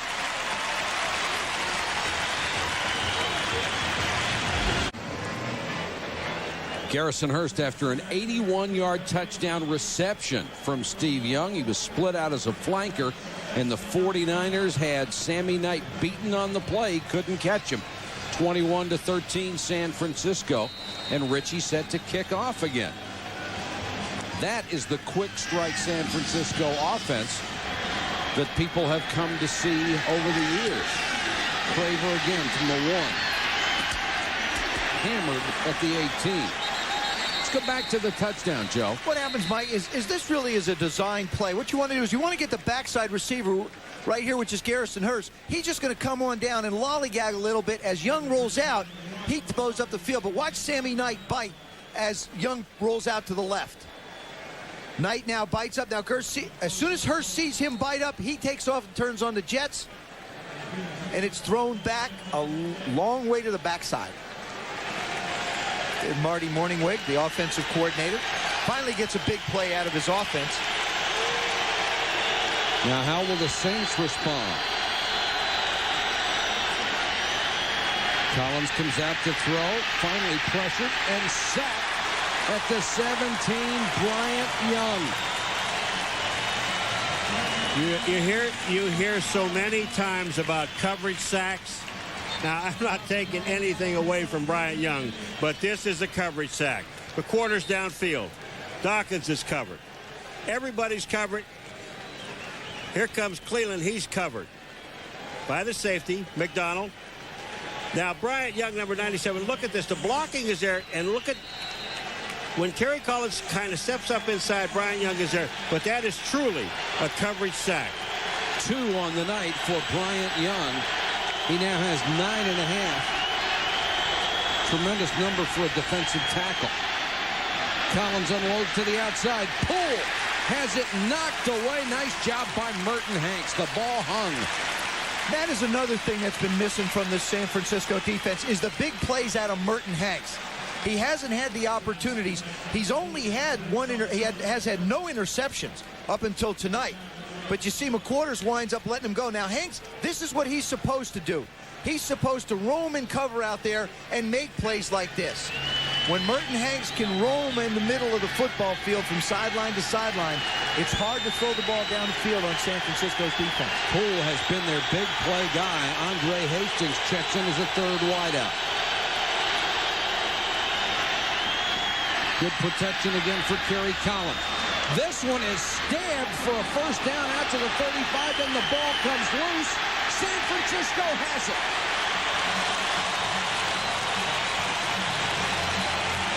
The second fumble on Sean Dawkins tonight after a great catch. Boy, I'll tell you, this was all Sean Dawkins going after the ball and making the catch because this ball looked like it might have been out of reach. Dawkins goes after it, and you're absolutely right, Michael. It's the second time that he catches the ball, and you've got to put this thing away. You've got to believe that you're going to get hit. That's Norton that hits him from the backside, but you've got to believe you're going to get hit. He's yet to have the ball in his hands with his hand over the point of the ball and tucked up under his armpit. He just really has to do a better job of tucking the ball away. 6 turnovers in the game.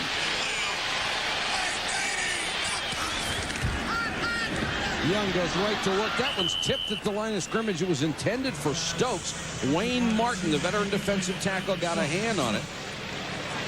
You know, Dawkins on the sideline, and boy, he's made a couple of outstanding catches, but you have to protect the ball. That's the shame of it. He has done an incredible job getting his hands on the football, making plays. He's got to realize if he's anywhere near a couple of red shirts, there's going to be a bunch more getting close. 2nd and 10 from the 38. Hurst, end around. Wide open Owens, first down and more near the 20. Keith Mitchell took him out of bounds. Well, yeah, I'm really disappointed in the quarterbacking here. Well, no, he... Now, wait a minute. Just stop for a second. Steve Young, if he blocks Mitchell, Terrell Owens is still running. Well, he tries. I know he does. Man, this is a big old linebacker. Look at number 8 look at on that. 59. Yeah, well, okay. Just get a piece great of block. He didn't get a piece. Okay, so he got a very little of, but just a little piece of him. Little piece of him.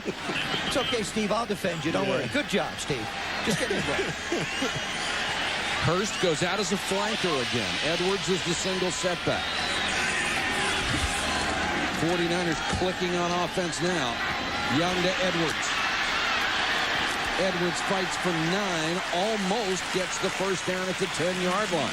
You know what that pump does? Every time that Steve Young makes that pump, it freezes defensive linemen. Joe Johnson is coming in, and he's on a rush. Steve Young fakes. He stops. And as soon as he stops, it gives... Watch this. On the left of the screen, you'll see the pump. The linemen stop. Young steps up, delivers. Here comes Joe Johnson. Watch this. He's going to see Steve Young. Up. Can't get to him. He goes by him. They measure for the first down. It's across our ESPN 1st and 10 gold line. And it's right at the 10.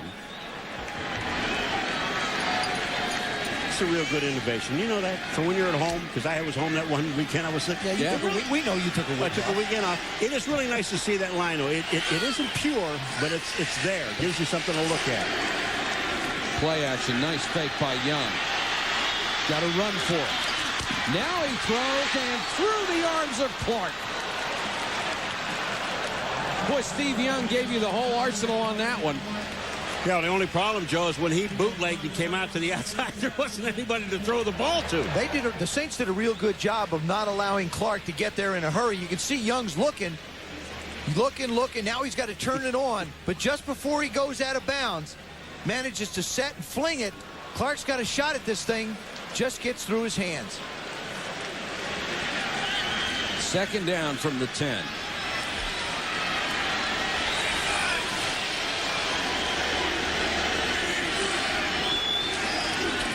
Hurst avoided one tackle. Ball comes loose. And it looks like Clark got it back. Did not hear a whistle before the ball was fumbled. Chad Cota was up there to rip it out. And now we have an injury and a timeout. Well, they blew this ball down because they brought it back to the 8-yard line. Joe Johnson, 94 is there. He is on the ground, Garrison Hurst. They blow the ball dead. It's pulled out, but doesn't make any difference. Alex Molden is the injured player as Hurst looks on.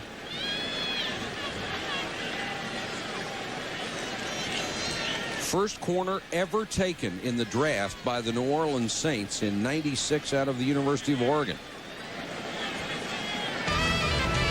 We'll check on his condition when we come back. The 49ers up by 8.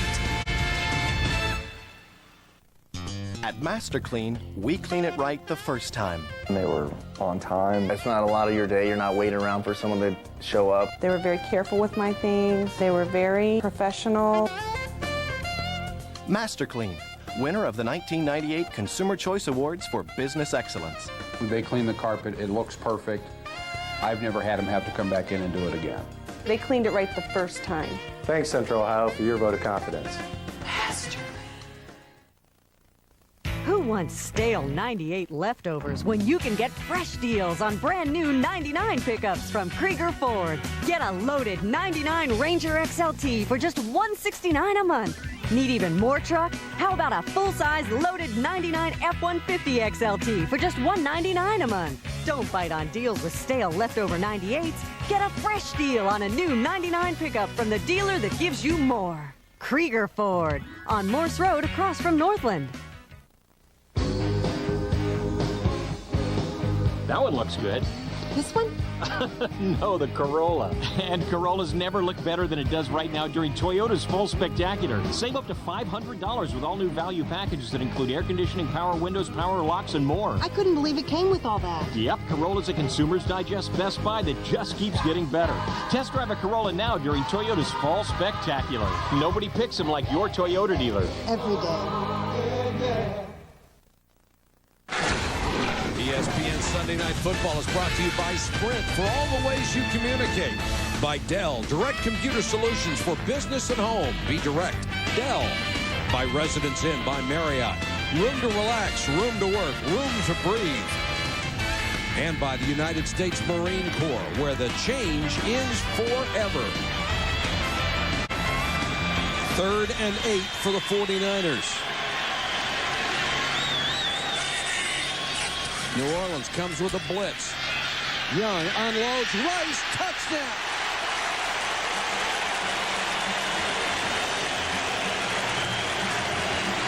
Again, you go 3 wides and you wind up with Fred Weary having to cover Jerry Rice. You get the mismatch you're looking for if you're the 49ers.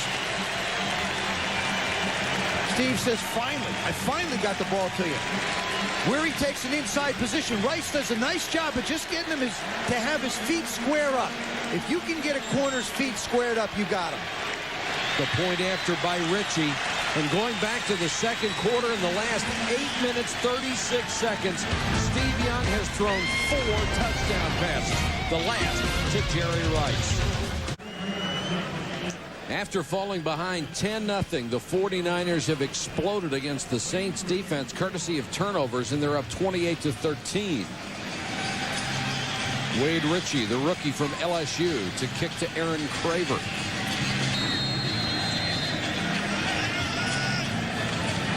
The Saints have seen this act before. Craver this time from the 2. Fake the reverse. Flag is down, so is Craver at the 25. Will check the marker.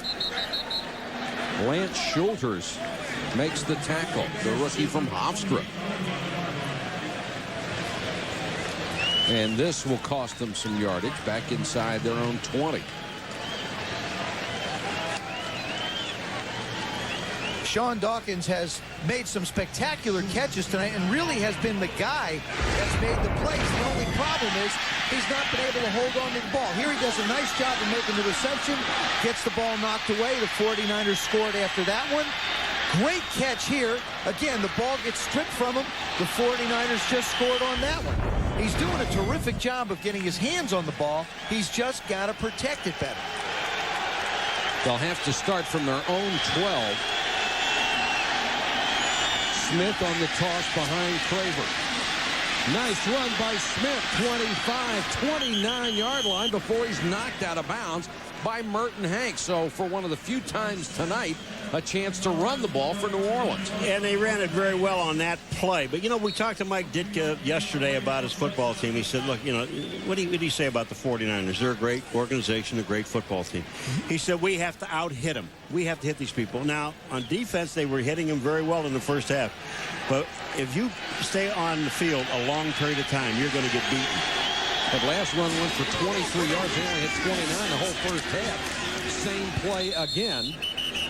And he gets it out to the 35-yard line. I really like that call. And Daniel Bremwich does a good job there. So often a coach has a big play, and they say, okay, well, they're going to defend it. We'll go someplace else. He's going to come right back with the stuff that's working for him, and he does an excellent job of putting his team in a position to pick up some yards.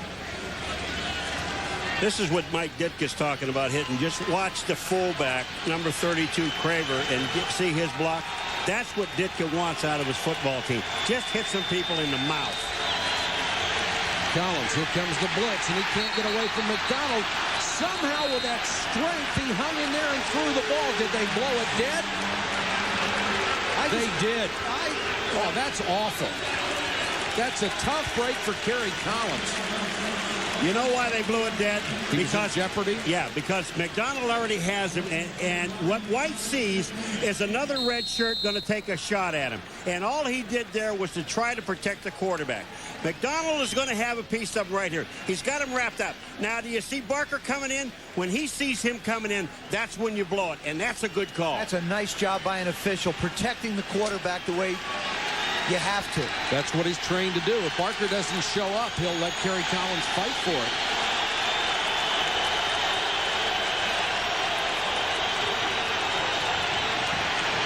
Screen. Smith breaks one tackle, dives out to the 36.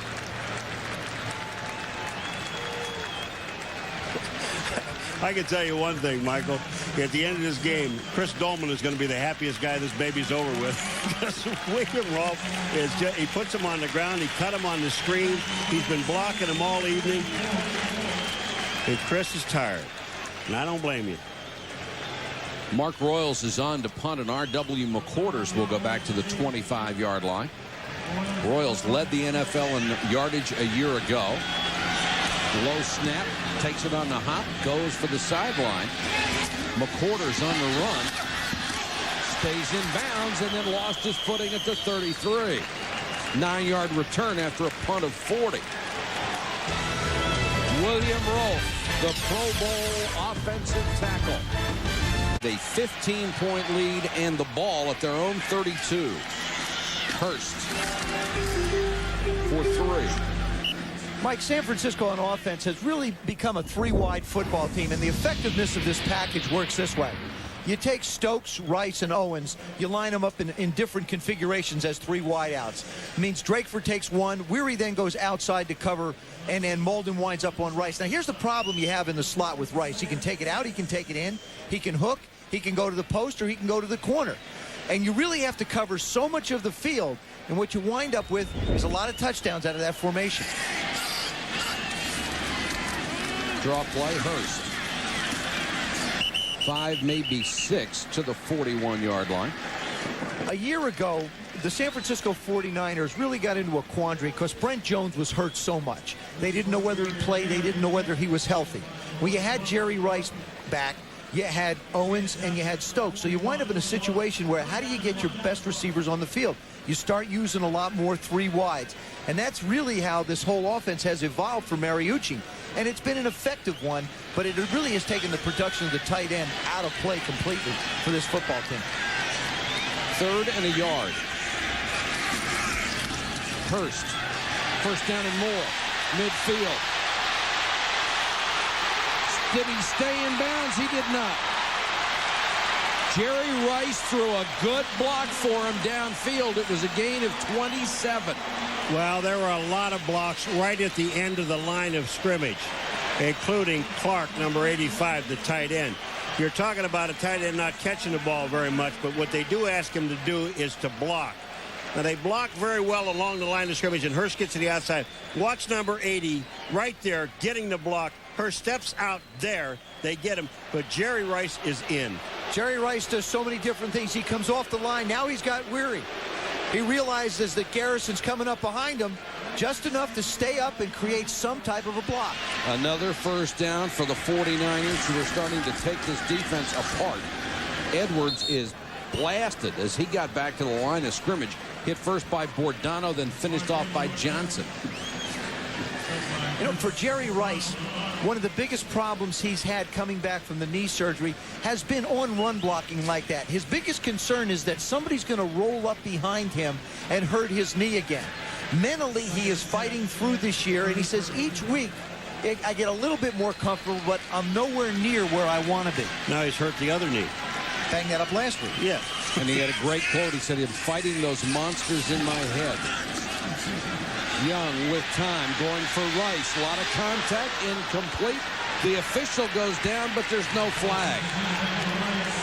You know, Joe, let's go back to the 3 wides with this football team. And you said something way back about 9 or 10 weeks ago. Do you remember that? When you go 3 wide and your third receiver, whomever it may be, I don't care. If he is very good, like on this football team here, what it does to your defense, it puts your third best cover guy or corner on one of their better receivers. Which is exactly what you wind up with Fred Weary trying to cover Jerry Rice. And the rookie out of Florida is the guy they have picked on tonight. 3rd and 10 for San Francisco. Young has to step up. He'll try to run for the first down. Slides.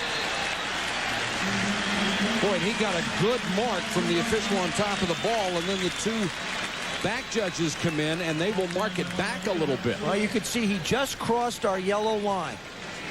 Just managed to get across that line and pick up the first down. When you slide, they mark the ball at the spot where you start to slide, not where you finish. It's the give up. Well, when you look at the whole defensive line, they overrun him, Young, and he goes up. Now, that's right. Look where he slides and where the ball is. That's just where they mark it. I think he's got this one. You do? Yep. Well, I don't. I'm 0 for 2. You're 0 forever.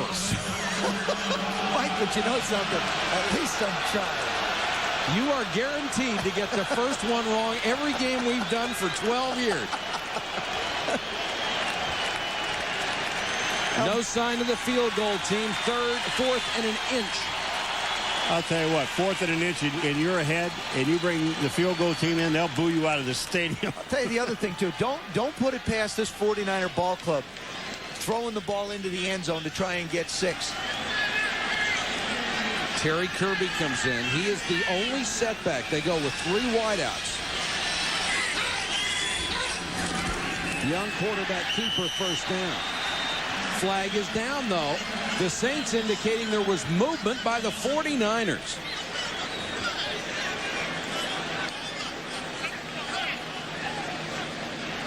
What a bonehead play that would be. Prior to the snap, false start. Number 74 offense. 5-yard penalty. 4th down. That's Dave Fiore, the left tackle. You know the bad part about this whole thing? I mean, we put the camera on Fiore, and we look at him, and Mariucci's looking at him and said, hey, let me explain something. You're a tackle. This is a quarterback sneak. And it's going away from you. That's the thing. It's going away from you. Just stand there. So now the field goal unit has to come on. They'll try from 45. Richie has struggled this year, although he's been better lately with 6 of his last 7. And this one is straight down the pipe. Richie with the field goal. The count grows to 31-13, San Francisco.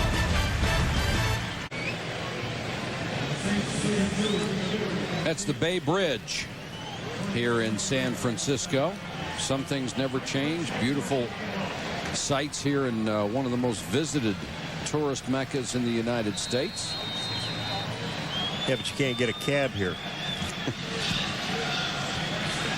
Craver waits for Richie's kick. 3 yards deep. Almost comes out and then keeps it there. ESPN Sunday Night Football continues next week with the undefeated Denver Broncos. Terrell Davis heads to his hometown of San Diego to battle the Chargers. Join Joe Theismann, Paul Maguire, and me right after prime time at 8:15 Eastern. There's a flag down on the kickoff, even though we didn't have a return. There's no holding on the play. The ball was dead in the end zone, therefore there's no infraction. Result of play is a touchback. First down. I guess you can't have holding if you didn't have a return. No. You can have it, but it's not going to count. How about Craver? He was thinking about coming out. He had 2 guys that were going to tackle him. Twice. The 2 of his own guys were waiting for him. Are going to tackle him. Total yards, the Saints have been limited to 45 here in the second half, and their offense has to pick it up. Now they're down by 18.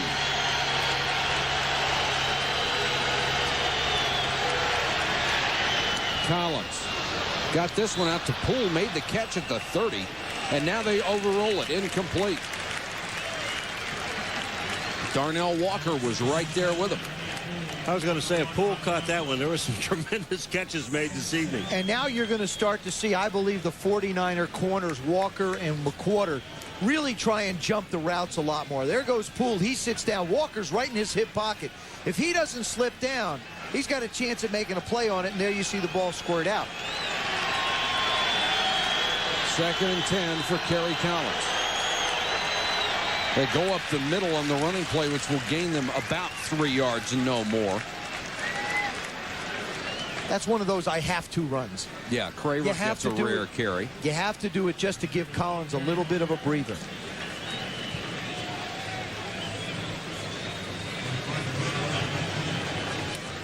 I tell you, he had an excellent first half. He has thrown the ball very well. He's had 3 or 4 receivers fall down.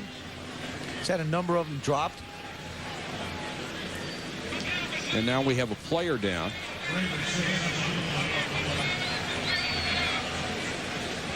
And it looks like it's Craver, the guy who carried the ball, and now they get him to his feet. It was kind of interesting talking to Collins yesterday about this offense, Joey. You said, how difficult is it to learn it? And he said, you know, it really isn't. It's kind of a simple wording system. It's an offense that I was familiar with when I played it. It bases everything off of what's called a passing tree. From 0 to 9, you number the routes.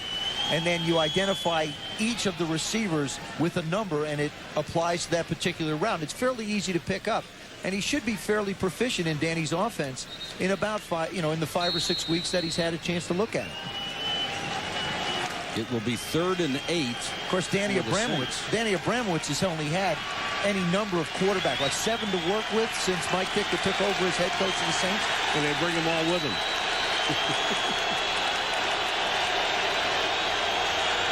Here comes the blitz. And they complete it to Hastings up to the 37-yard line. It's enough for a first down for New Orleans.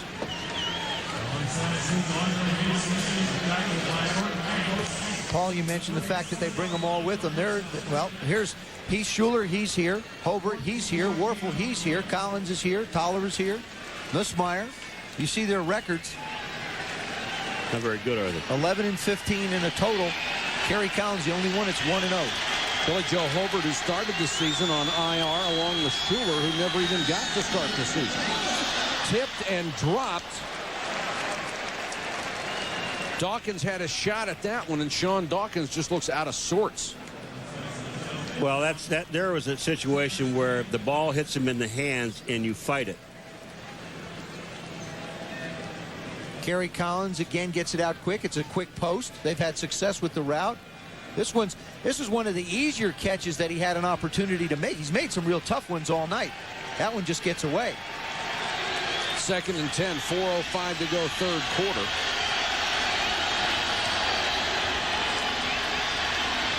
Collins with time, airs it out for Poole. Can't get it, but there's a flag down, and Darnell Walker charges the official.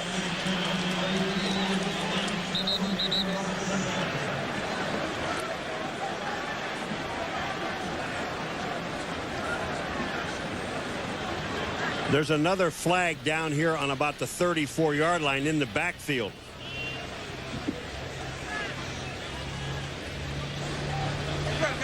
Personal foul, unnecessary roughness, number 68, offense, Cam DeHade. Illegal contact, number 38, defense. Penalties offset, replayed it down. Turley gets the penalty, and then Darnell Walker gets the one in the secondary, and Mike Ditka really upset about the call against his club. You take a look at the one in the secondary. It's on Darnell Walker, number 38. He just flat runs into Poole as he's trying to go up and make the play. The contact was just before that, though, as Poole tried to break up the field. And that was right in front of the Saints bench, so Mike Ditka had a good look at that one. 2nd and 10 from the 37.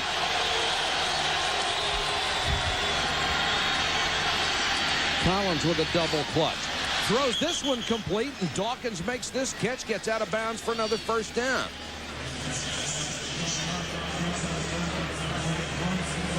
I asked Kerry Collins yesterday, I said, do you have a feel for any of your receivers yet? Guess which one he thought? 86? Sean Dawkins, exactly. Dawkins does a nice job of getting back outside and a terrific job of adjusting to the throw. I said Chris Dolman, 56, wants to wait for this night to get over with. Watch William roll. It just runs him right there. There's no chance to get to the quarterback. I mean, you talk about great hands on a tackle. He is terrific. Dolman, number 4 on the all-time sack list, but he's had no success with Rolfe. What a great catch by Cleveland. He'll only pick up about 3, but the rookie from the University of Washington went down to get that one. These guys might have had trouble in the first half holding on to the football, but they're making some catches in the second half. They're incredible. You also notice, too, that their footing has been a lot better. The cleat change that Solomon talked about at halftime has really made a difference for these Saint wide receivers. Looks like just about everybody changed cleats. 2nd and 7 from the 40.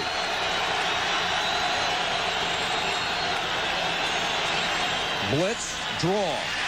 Smith can't get away, and he's buried back at the 41-yard line.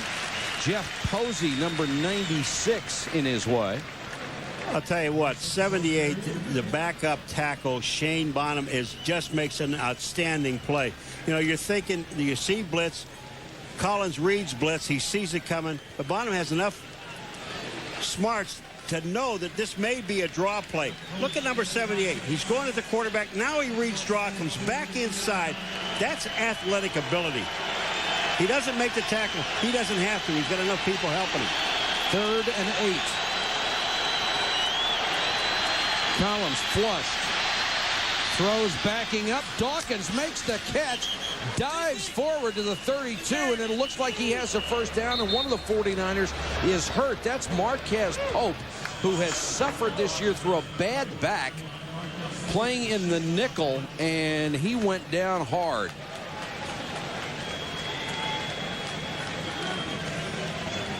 Sean Dawkins and Marquez Pope, they both slipped down. Dawkins, that's where Pope, he hurt his knee. Watch Bronson. Well, you want to see a hit? Right here. You're not out of bounds yet. You're going out of bounds. Kerry Collins does a nice job of sliding in the pocket. The 49ers have decided they want to bring more heat and pressure to him. If Marquez Pope didn't have a bad back before he made this move, he's got one now, and he also hurt his knee. Ouch. That's part of the risk you run. When you go to longer cleats, you want to have better footing. You want to be able to make moves. But if one gets caught, it's just not going to come out, and it's not going to release and make it easier on any joint, whether it be an ankle or a knee. You know, the other thing about Marquez Pope, what Mariucci was telling us about, he said, you know, one day he's fine. He's in a game. He's playing in a game, and one of the receivers runs by him, his back goes, and goes for a touchdown. They said they never know whether his back's going to be good or bad. Coming up next on SportsCenter, Dan Patrick and Kenny Mayne. The top stories, the Vikings against the Packers. We'll have our NFL Blitz, and the conversation is with Drew Bledsoe. That's all followed by NFL Primetime. Chris Berman and Tom Jackson with all the highlights of all the day's games. So Pope comes to the sideline, and R.W. McQuarters right back in there, the rookie from Oklahoma State at the corner. And Pope very gingerly goes to the sideline.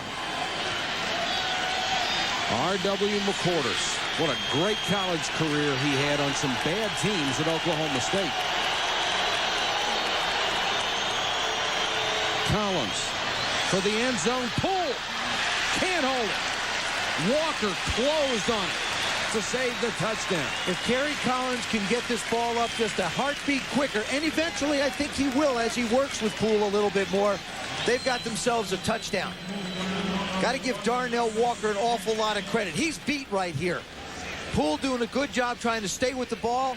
Walker goes up in between his hands to knock it away and not interfere with him. Watch where his arm goes. Right up in between Poole's. That's a heck of a play. He has been the steadiest guy in the secondary, a secondary that's been burned a lot this year. Here comes another blitz. Collins unloads, and Sean Dawkins makes the catch at the 16.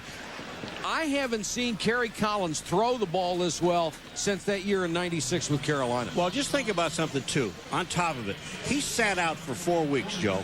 Then he comes back and he played last week. Not so bad. But when you watch him throw the football tonight, this is Kerry Collins at his best. Look at this throw.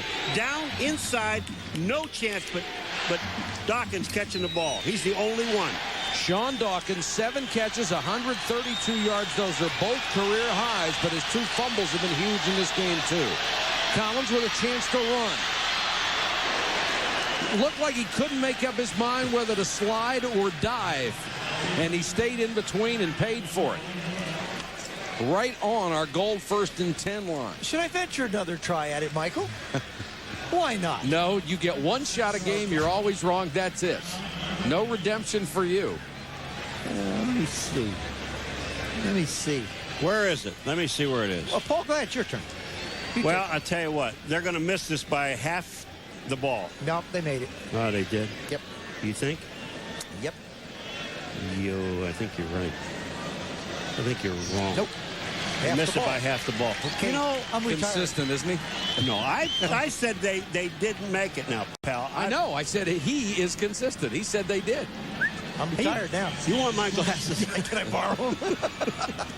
This has been a very impressive drive for the New Orleans Saints. This is the 12th play of the drive after it appeared they might be blown out of this game down 18.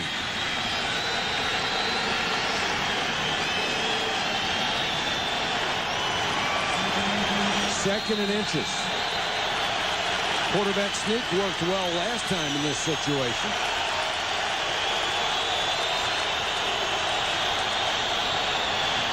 And it works again. You know, it's a wonderful drive. The only problem with it, too much time. I mean, what, 9 minutes? How many minutes in this drive? Well, I'm with 5 minutes in the drive. I mean, when you're behind against the 49ers, as quick as they can score it, you've got to score in a hurry. That's going to be the end of the 3rd quarter. Mike Ditka and his Saints down by 18, but they will have a 1st and goal at the 5 when we come. The rest of this year. Turned out to be a pretty good decision. I think so. 1st and goal for the Saints. Collins, quarterback draw. Lost the ball. And it looks like the Saints got it back, but they haven't unpiled yet. Roy Barker knocked it loose. Now, that was an odd call. Kerry Collins is not the best runner you've ever seen. But that's why you call it, Mike. That's part of the reason why. You just don't expect it. I think it's a pretty gutsy call by Danny Abramowitz. He drops back. There's nobody there. It's just that Bryant does an excellent job. Bryant Young does an excellent job, and Roy Barker manages to strip the ball away from him. Couldn't fool the front four of the 49ers. Now 2nd and goal just inside the 7. If you joined us late, the Saints led 10-0. The Niners have come roaring back.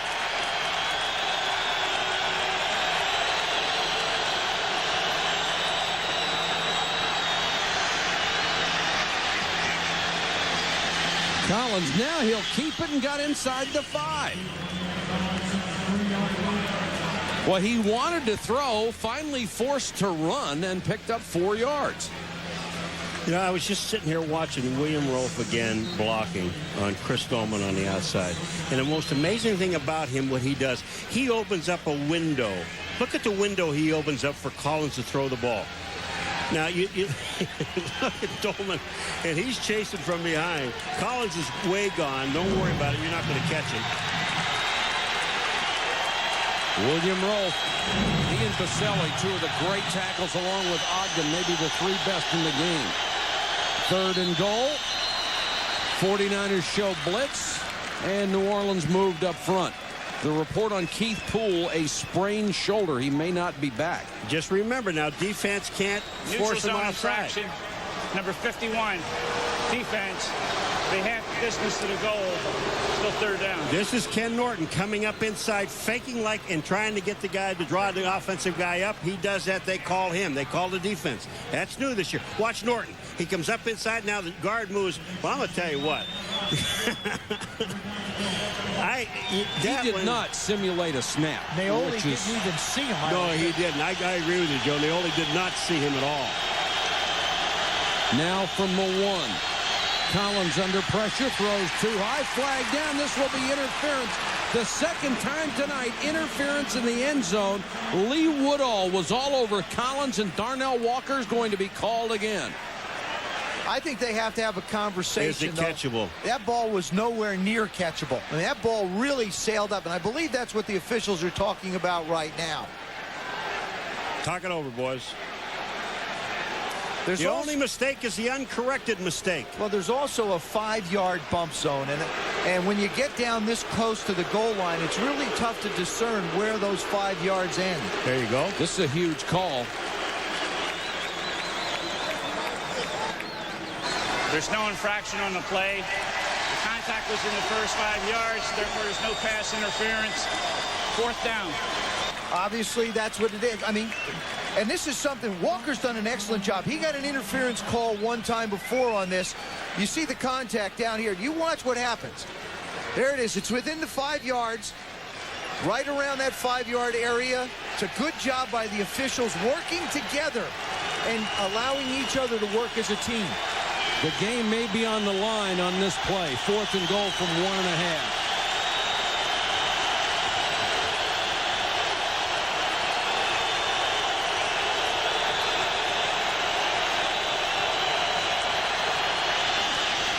Knocked away. Merton Hanks dove and got a hand on it. There's the chicken hand. I'll tell you, this is a sensational play by Merton Hanks. Intended for Brett Besh. The 16th play of the drive. They come up empty. 16-play, 79-yard drive that took 7 minutes and 16 seconds off the clock and got no points. Garrison Hurst, maybe a yard, gang tackled and driven back. Well, if the Saints have any prayer whatsoever to try and make this thing into a ball game, they're going to have to stop the 49ers here and get the ball back in a hurry. They are down 3 scores, and we just went under 13 minutes. Talk about tough times for Zaven Uralian, the defensive coordinator. He was a Christian Armenian growing up in Lebanon. He had to wear a red sweater so the Muslims knew he was a Christian. At the age of 9, his family moved to Watts. Now, he's lived in some tough neighborhoods during his life. Edwards takes it up across the 5 to about the 7.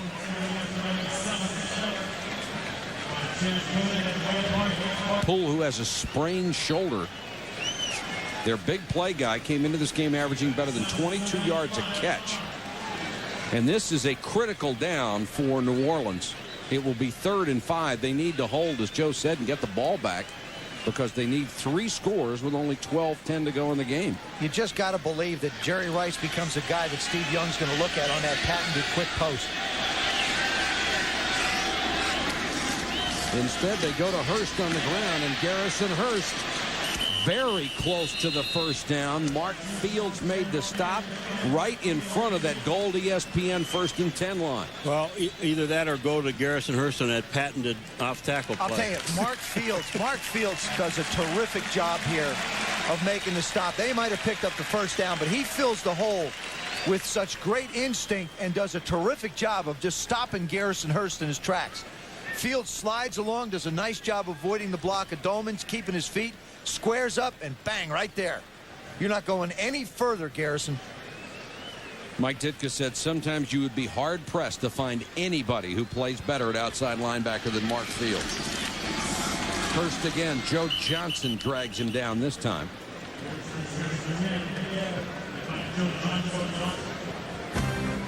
What would Thanksgiving be without a good old college rivalry? Join us at 7:30 on Thursday night. In-state rivals Mississippi State and Ole Miss. And remember, it all begins with college game night. Chris Fowler, Kirk Herbstreit, and Lee Corso will preview the big games of the weekend. You know, Joe, you're talking about Mark Fields. Mike Ditka says, you know, he reminds me a lot of Wilbur Marshall, and I asked him when he came in the room yesterday, he says, look, I'm not Wilbur Marshall, nor am I Junior Seau. I am Mark Fields. Young, nice bootleg. Steve Young on the keeper, directing blockers, slides in at the 30. Gain of 16, and it keeps the clock moving. Steve wanted a couple more yards, turned to the official. He said, hey, look, you know, they said, no, Steve, get back there. This is what he does to a defense. He creates so much of a problem. The receivers are covered. You go and run with the receiver, that's fine. When Steve Young sees your name going the other way, he's going to turn upfield. And believe me, he's good enough to be able to pick up a lot of yards. Coming into the game, he'd rushed for 242, 3rd in the NFL for quarterbacks. Back to Hurst. Hit at the line of scrimmage. Nothing there. Leroy Glover made the tackle, and Steve Young has just become the 2nd NFL quarterback to go over 4,000 yards. Randall Cunningham still the leader, nearly 4,700. Randall Cunningham has changed his style of play, too. Randall very rarely will take off and run with the football. You saw it a couple times in the game today. He really has disciplined himself to stay in the pocket and throw the ball down the field to those 3 big guys he's got. When he was younger, there were times when he was the best running back on the field. Young, quick shot to Rice. And Jerry Rice had no place to go. Drakeford took him out of bounds. Young, even at age 36, can still run. And look at this. 20-yard touchdown runs. Only Earl Campbell has more at that distance. Marcus Allen has him tied with 6. That's remarkable. He's going to break those records, though. That one, Earl Campbell, he'll beat him. I mean,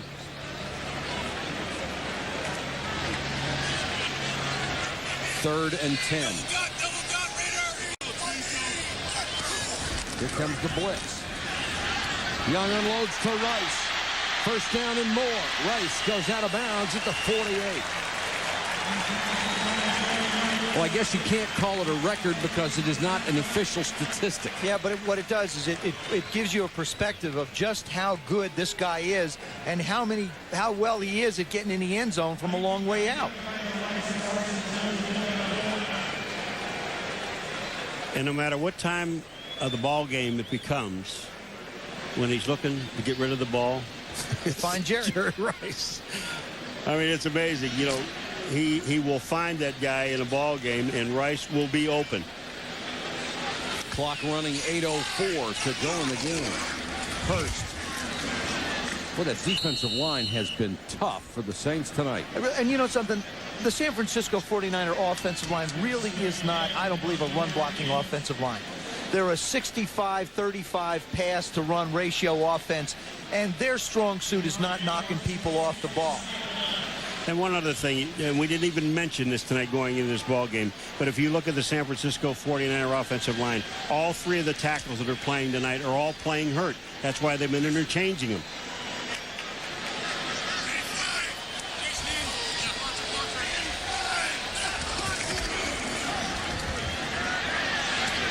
Young over the middle. Edwards with a catch to the Saints' 45-yard line. Vincent Smith out of East Carolina made that stop. The one thing you're seeing about a Mike Ditka football team, no matter what the score is, these guys, he will not allow them to quit. You know, and you don't want to and go to that sideline and face him or face him in the movies. I've always believed that Mike Ditka, Bill Parcells, and Jimmy Johnson are the three men in football today that by their mere presence on the sidelines have the ability to will victories. It's going to be a little tougher for Mike tonight, but he has that kind of ability. He can bring that much emotion out of his players. 3rd and 4 for San Francisco, trying to put this game away.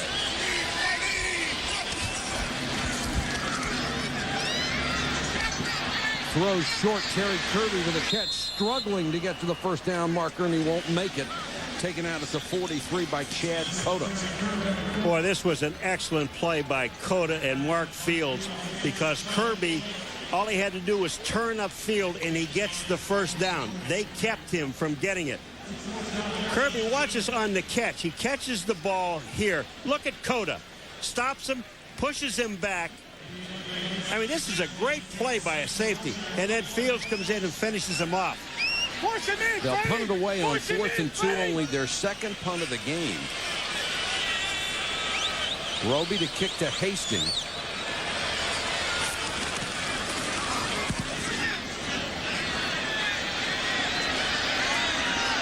Hastings lets it go, and it will kick into the end zone. New Orleans will take over at the 20 with 5:53 to go in the ball game. They are still down by 18.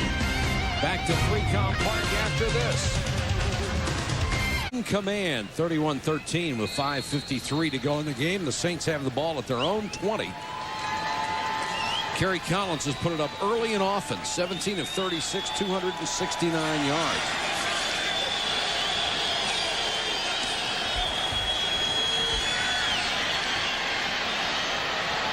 Trying to scramble, look out from behind, shakes the tackle, gets out of bounds at the 35, maybe the 36-yard line.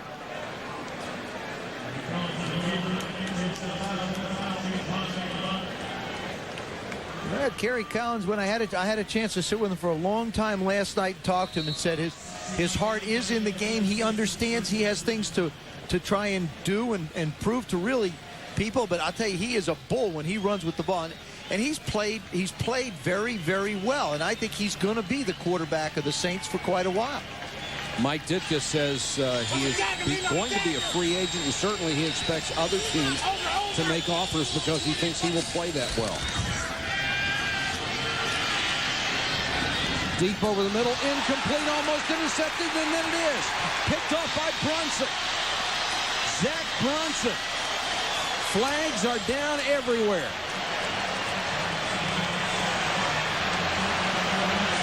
Bryant Young involved in it.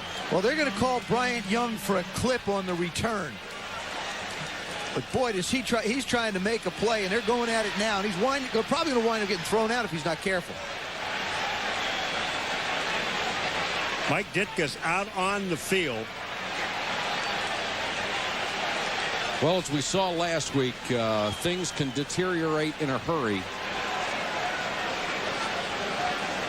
I'll tell you one thing. That's also one of the most disappointing things that Mike talked about, was no respect for the game anymore. I mean, and that's one of the things we started to see a little bit, is guys don't understand the traditions and the respect that this game should receive. The interception will stand. The flags came down well after the pick. I'm going to tell you something. After all this is sorted out, Zach Bronson, this is one of the great interceptions that I've seen in a long time. You talk about one-handed interception, I got the ball.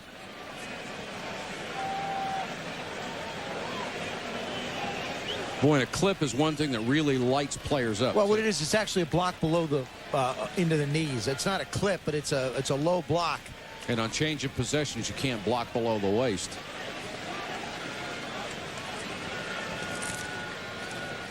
But watch this interception. I mean, this is absolutely magnificent. One-handed, Bronson, right here. Look at this. I got it.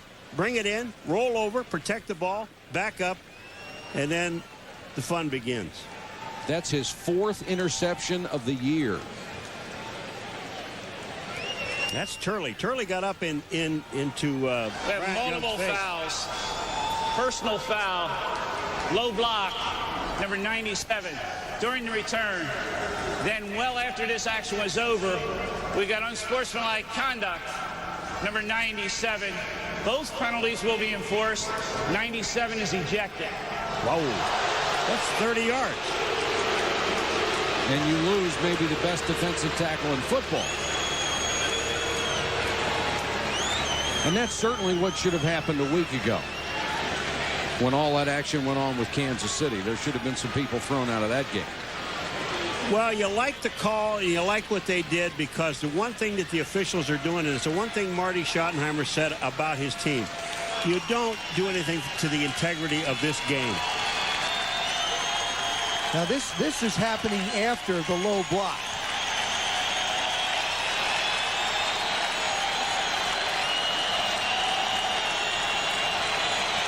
So Bryant Young got a block below the waist, and then it looked like he took a punch at Turley. 2 15-yarders and an ejection. And a fine. I'm sure that's coming. The only good thing that came out of this whole thing is San Francisco has the ball.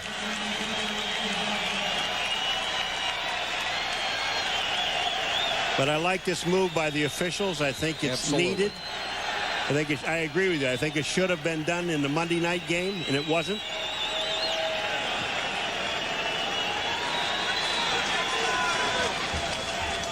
As Young leaves, there's only 5:07 to go on the clock, so San Francisco now can try to protect that lead.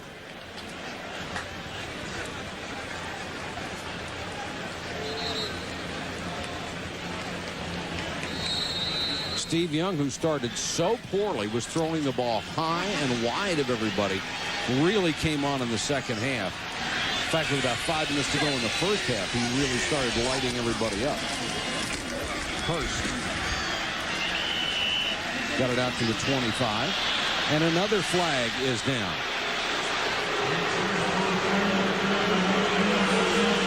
Kevin Gogan puts his hands up and says, "Who, me?" So does Deese. And Gogan said, "Give it to Deese." Holding, number 40. Half the distance, still first down. Well, it wasn't even them. It was Fred Beasley, the rookie fullback. You know what's kind of amazing about Brian Young clipping and blocking below the waist? How much defensive linemen complain about getting hit below the waist, how much they want to protect their legs. Yeah, but I can tell you something. When an interception is had and you're on offense, defensive lineman are the first one to come and try and knock you out of the ballpark. That's right.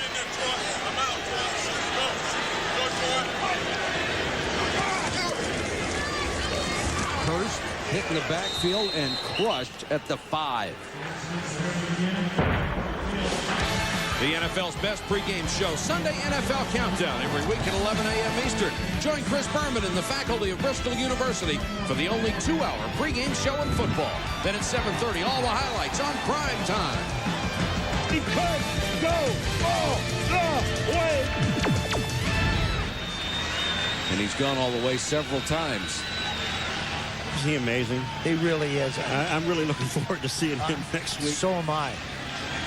Terrell Davis, you are something. 2nd and 17. And Hurst just pounds it out to about the 9 as they work on the clock. Davis really has a shot at the NFL record in the race for 2,000. Eric Dickerson with 21:05. And Terrell Davis updated through today at 1492 and counting. Only 3:52 to go from 3Com in San Francisco, and the 49ers with an 18-point lead, facing 3rd and 18 deep in their own territory. Hand off to Hurst. Flag is down. This could be another hold, and they're pointing at Greg Clark, the tight end. Well, but you refuse it. They've already taken the timeout. You refuse this and make him kick it. Really getting smart on it. It goes wrong. You got this whole thing figured out. It took a while. I know.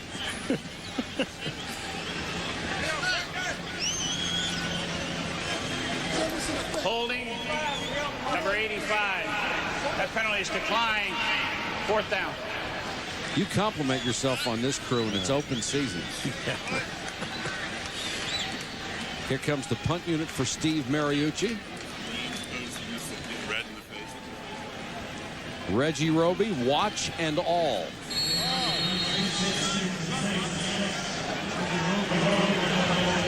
Hastings waits back at his 45.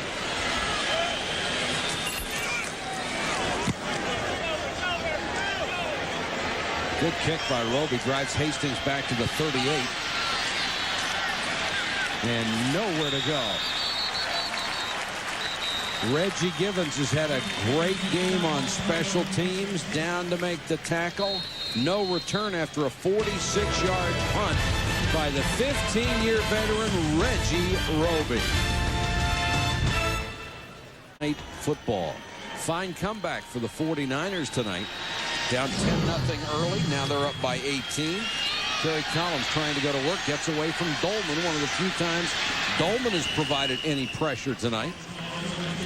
This is the time in a football game when you really get a chance to post some numbers if you're a defensive lineman. You know a team's going to have to throw the football. You've been going at somebody all day. Now you get a little help because a linebacker steps up. Maybe you can get the edge on a guy. Only Kevin Green has had more sacks than Dolman after his 30th birthday, and Dolman number 4 all time. But Rofe has done a tremendous job on him again tonight.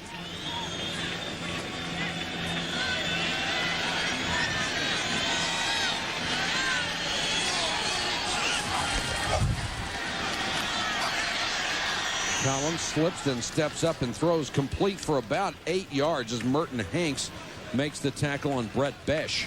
Well, for over the last 3 hours, William Rofe and Chris Dolman have been going at each other, and I can assure you that Rofe wins the battle. 3rd and short for Collins, trying to keep the drive alive, and throws complete down to the 42-yard line, this time to Cam Cleland. Clock continues to move under 3 minutes.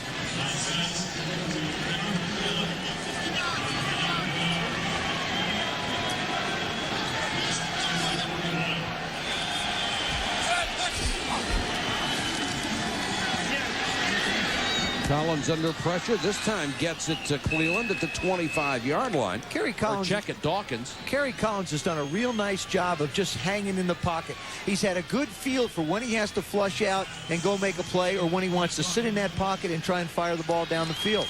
He's thrown for over 300 yards tonight, hit 20 of 40. Throws this one off his back foot and incomplete. McQuarters with good coverage there. Well, I said before, all night long, William Rofe and Chris Dolman have been going at it. The first game, Dolman had 4 sacks. Well, this is William Rofe. Look at his hands and his feet movement. He's got such terrific hands. That was to the face. But Dolman has had a major problem. And then they get down on the goal line, and he not only blocks the defensive lineman, but he blocked his own guard and opened up the hole. 2nd and 10 with 2:09 to go in the game.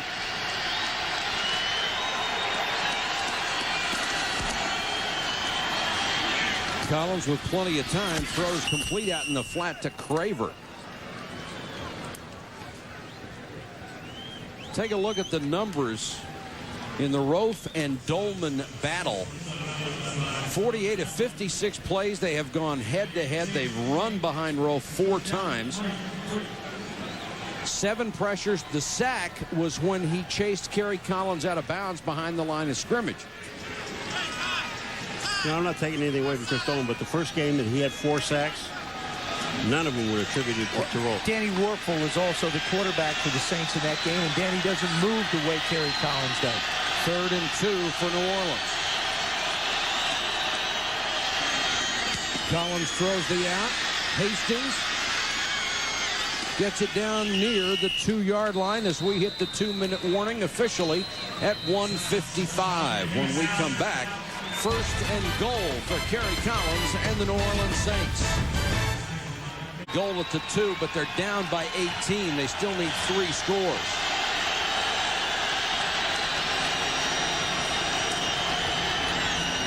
Collins sidearms it, knocked down and nearly picked by Hanks. Well, Merton Hanks has picked his spots tonight to make big plays. One in an interception, knocked the ball down, created a problem in the throwing lane just before on that 16-play drive when New Orleans drove down the field. All he's doing is keeping an eye on Kerry Collins' eyes. When Kerry makes the delivery, he reaches up. That's one he thought he could have had. Merton Hanks, who did not have an interception before tonight, nearly had his 2nd of the game.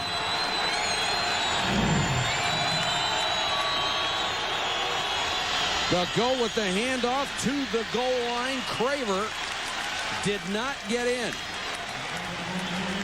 Well, the one thing about Merton Hanks, though, too, Friday when we talked to him, he was telling us, you know, with the change of the corners on this football team, and here he is a veteran, he was so concerned about what these guys were doing. He was trying to help out everywhere, making plays for other people instead of doing his own job. He said it's going to be different now.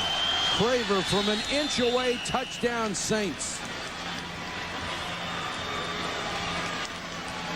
Now, are they going to go for 2? Or are they sending on the extra point unit?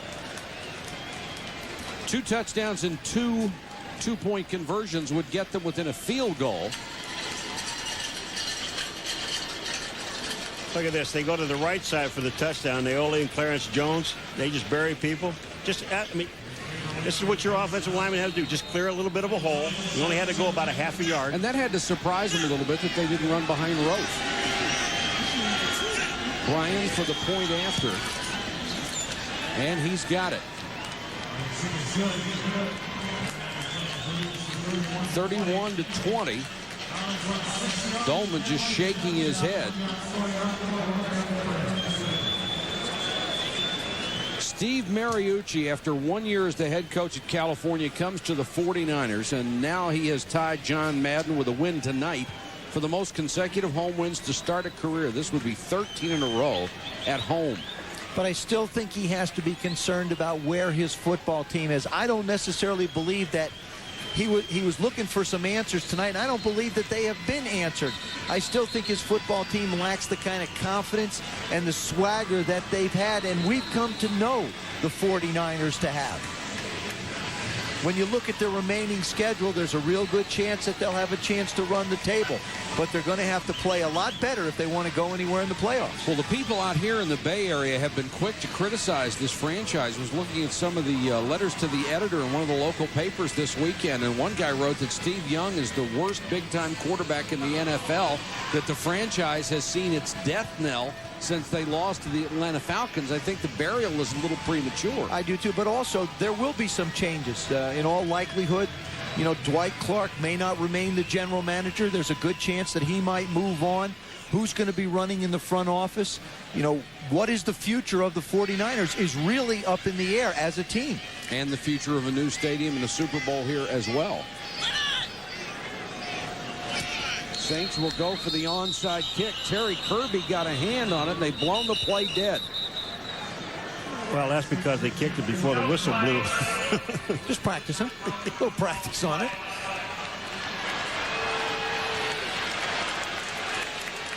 I'll tell you what, old Mr. Kirby would have caught that ball. It was touchdown.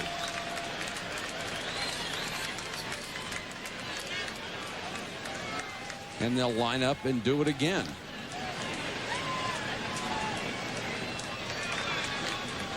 The Saints can't touch it until it goes 10 yards. The 49ers can touch it anywhere.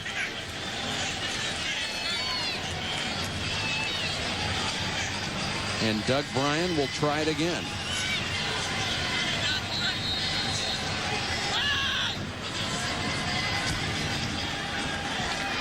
Pops this one up, and Kirby again. Terry Kirby pushed out of bounds at the 4 by Gerard Kerry. Well, what Brian is supposed to do with this ball, he's going nuts. What he's trying to do with this ball is pop it up in the air so that your team can go down and try to catch the ball in midair. But twice, not once, but twice, he kicks the ball directly to Kirby. Look at this. The ball doesn't get up in the air. It hits the ground. Kirby knocks it down, almost has a touchdown. He got the first one. You'd think he would be aware of it. And here goes Kirby.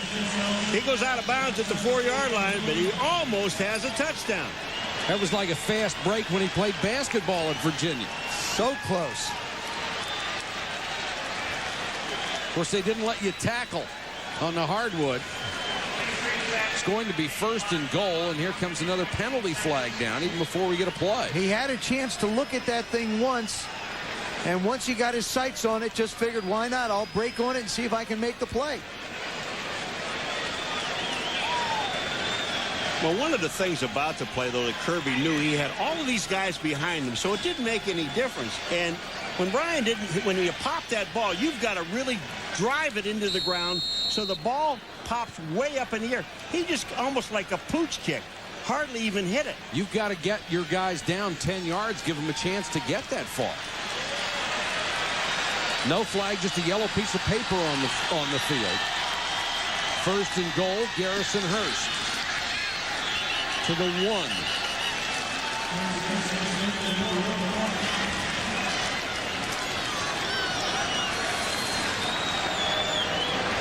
Look at Steve Young is looking at Mike Ditka saying, don't call timeout.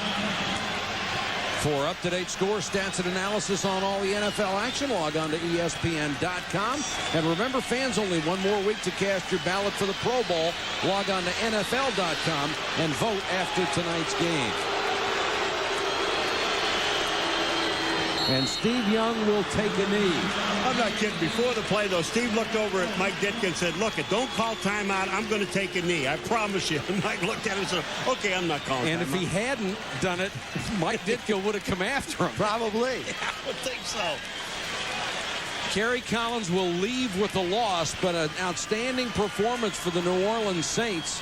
And Steve Young, after a slow start, roared back. And San Francisco wins it 31-20. Big night for Merton Hanks. He played exceptionally well. Our final score, San Francisco 31, New Orleans 20. Coming up next, Sports Center. Dan Patrick and Kenny Mayne, the complete wrap-up of the day in sports. For Joe Theismann, Paul Maguire, Solomon Wilcox, and our entire ESPN crew, this is Mike Patrick. Good night from San Francisco. This has been a presentation of ESPN, the worldwide leader in sports.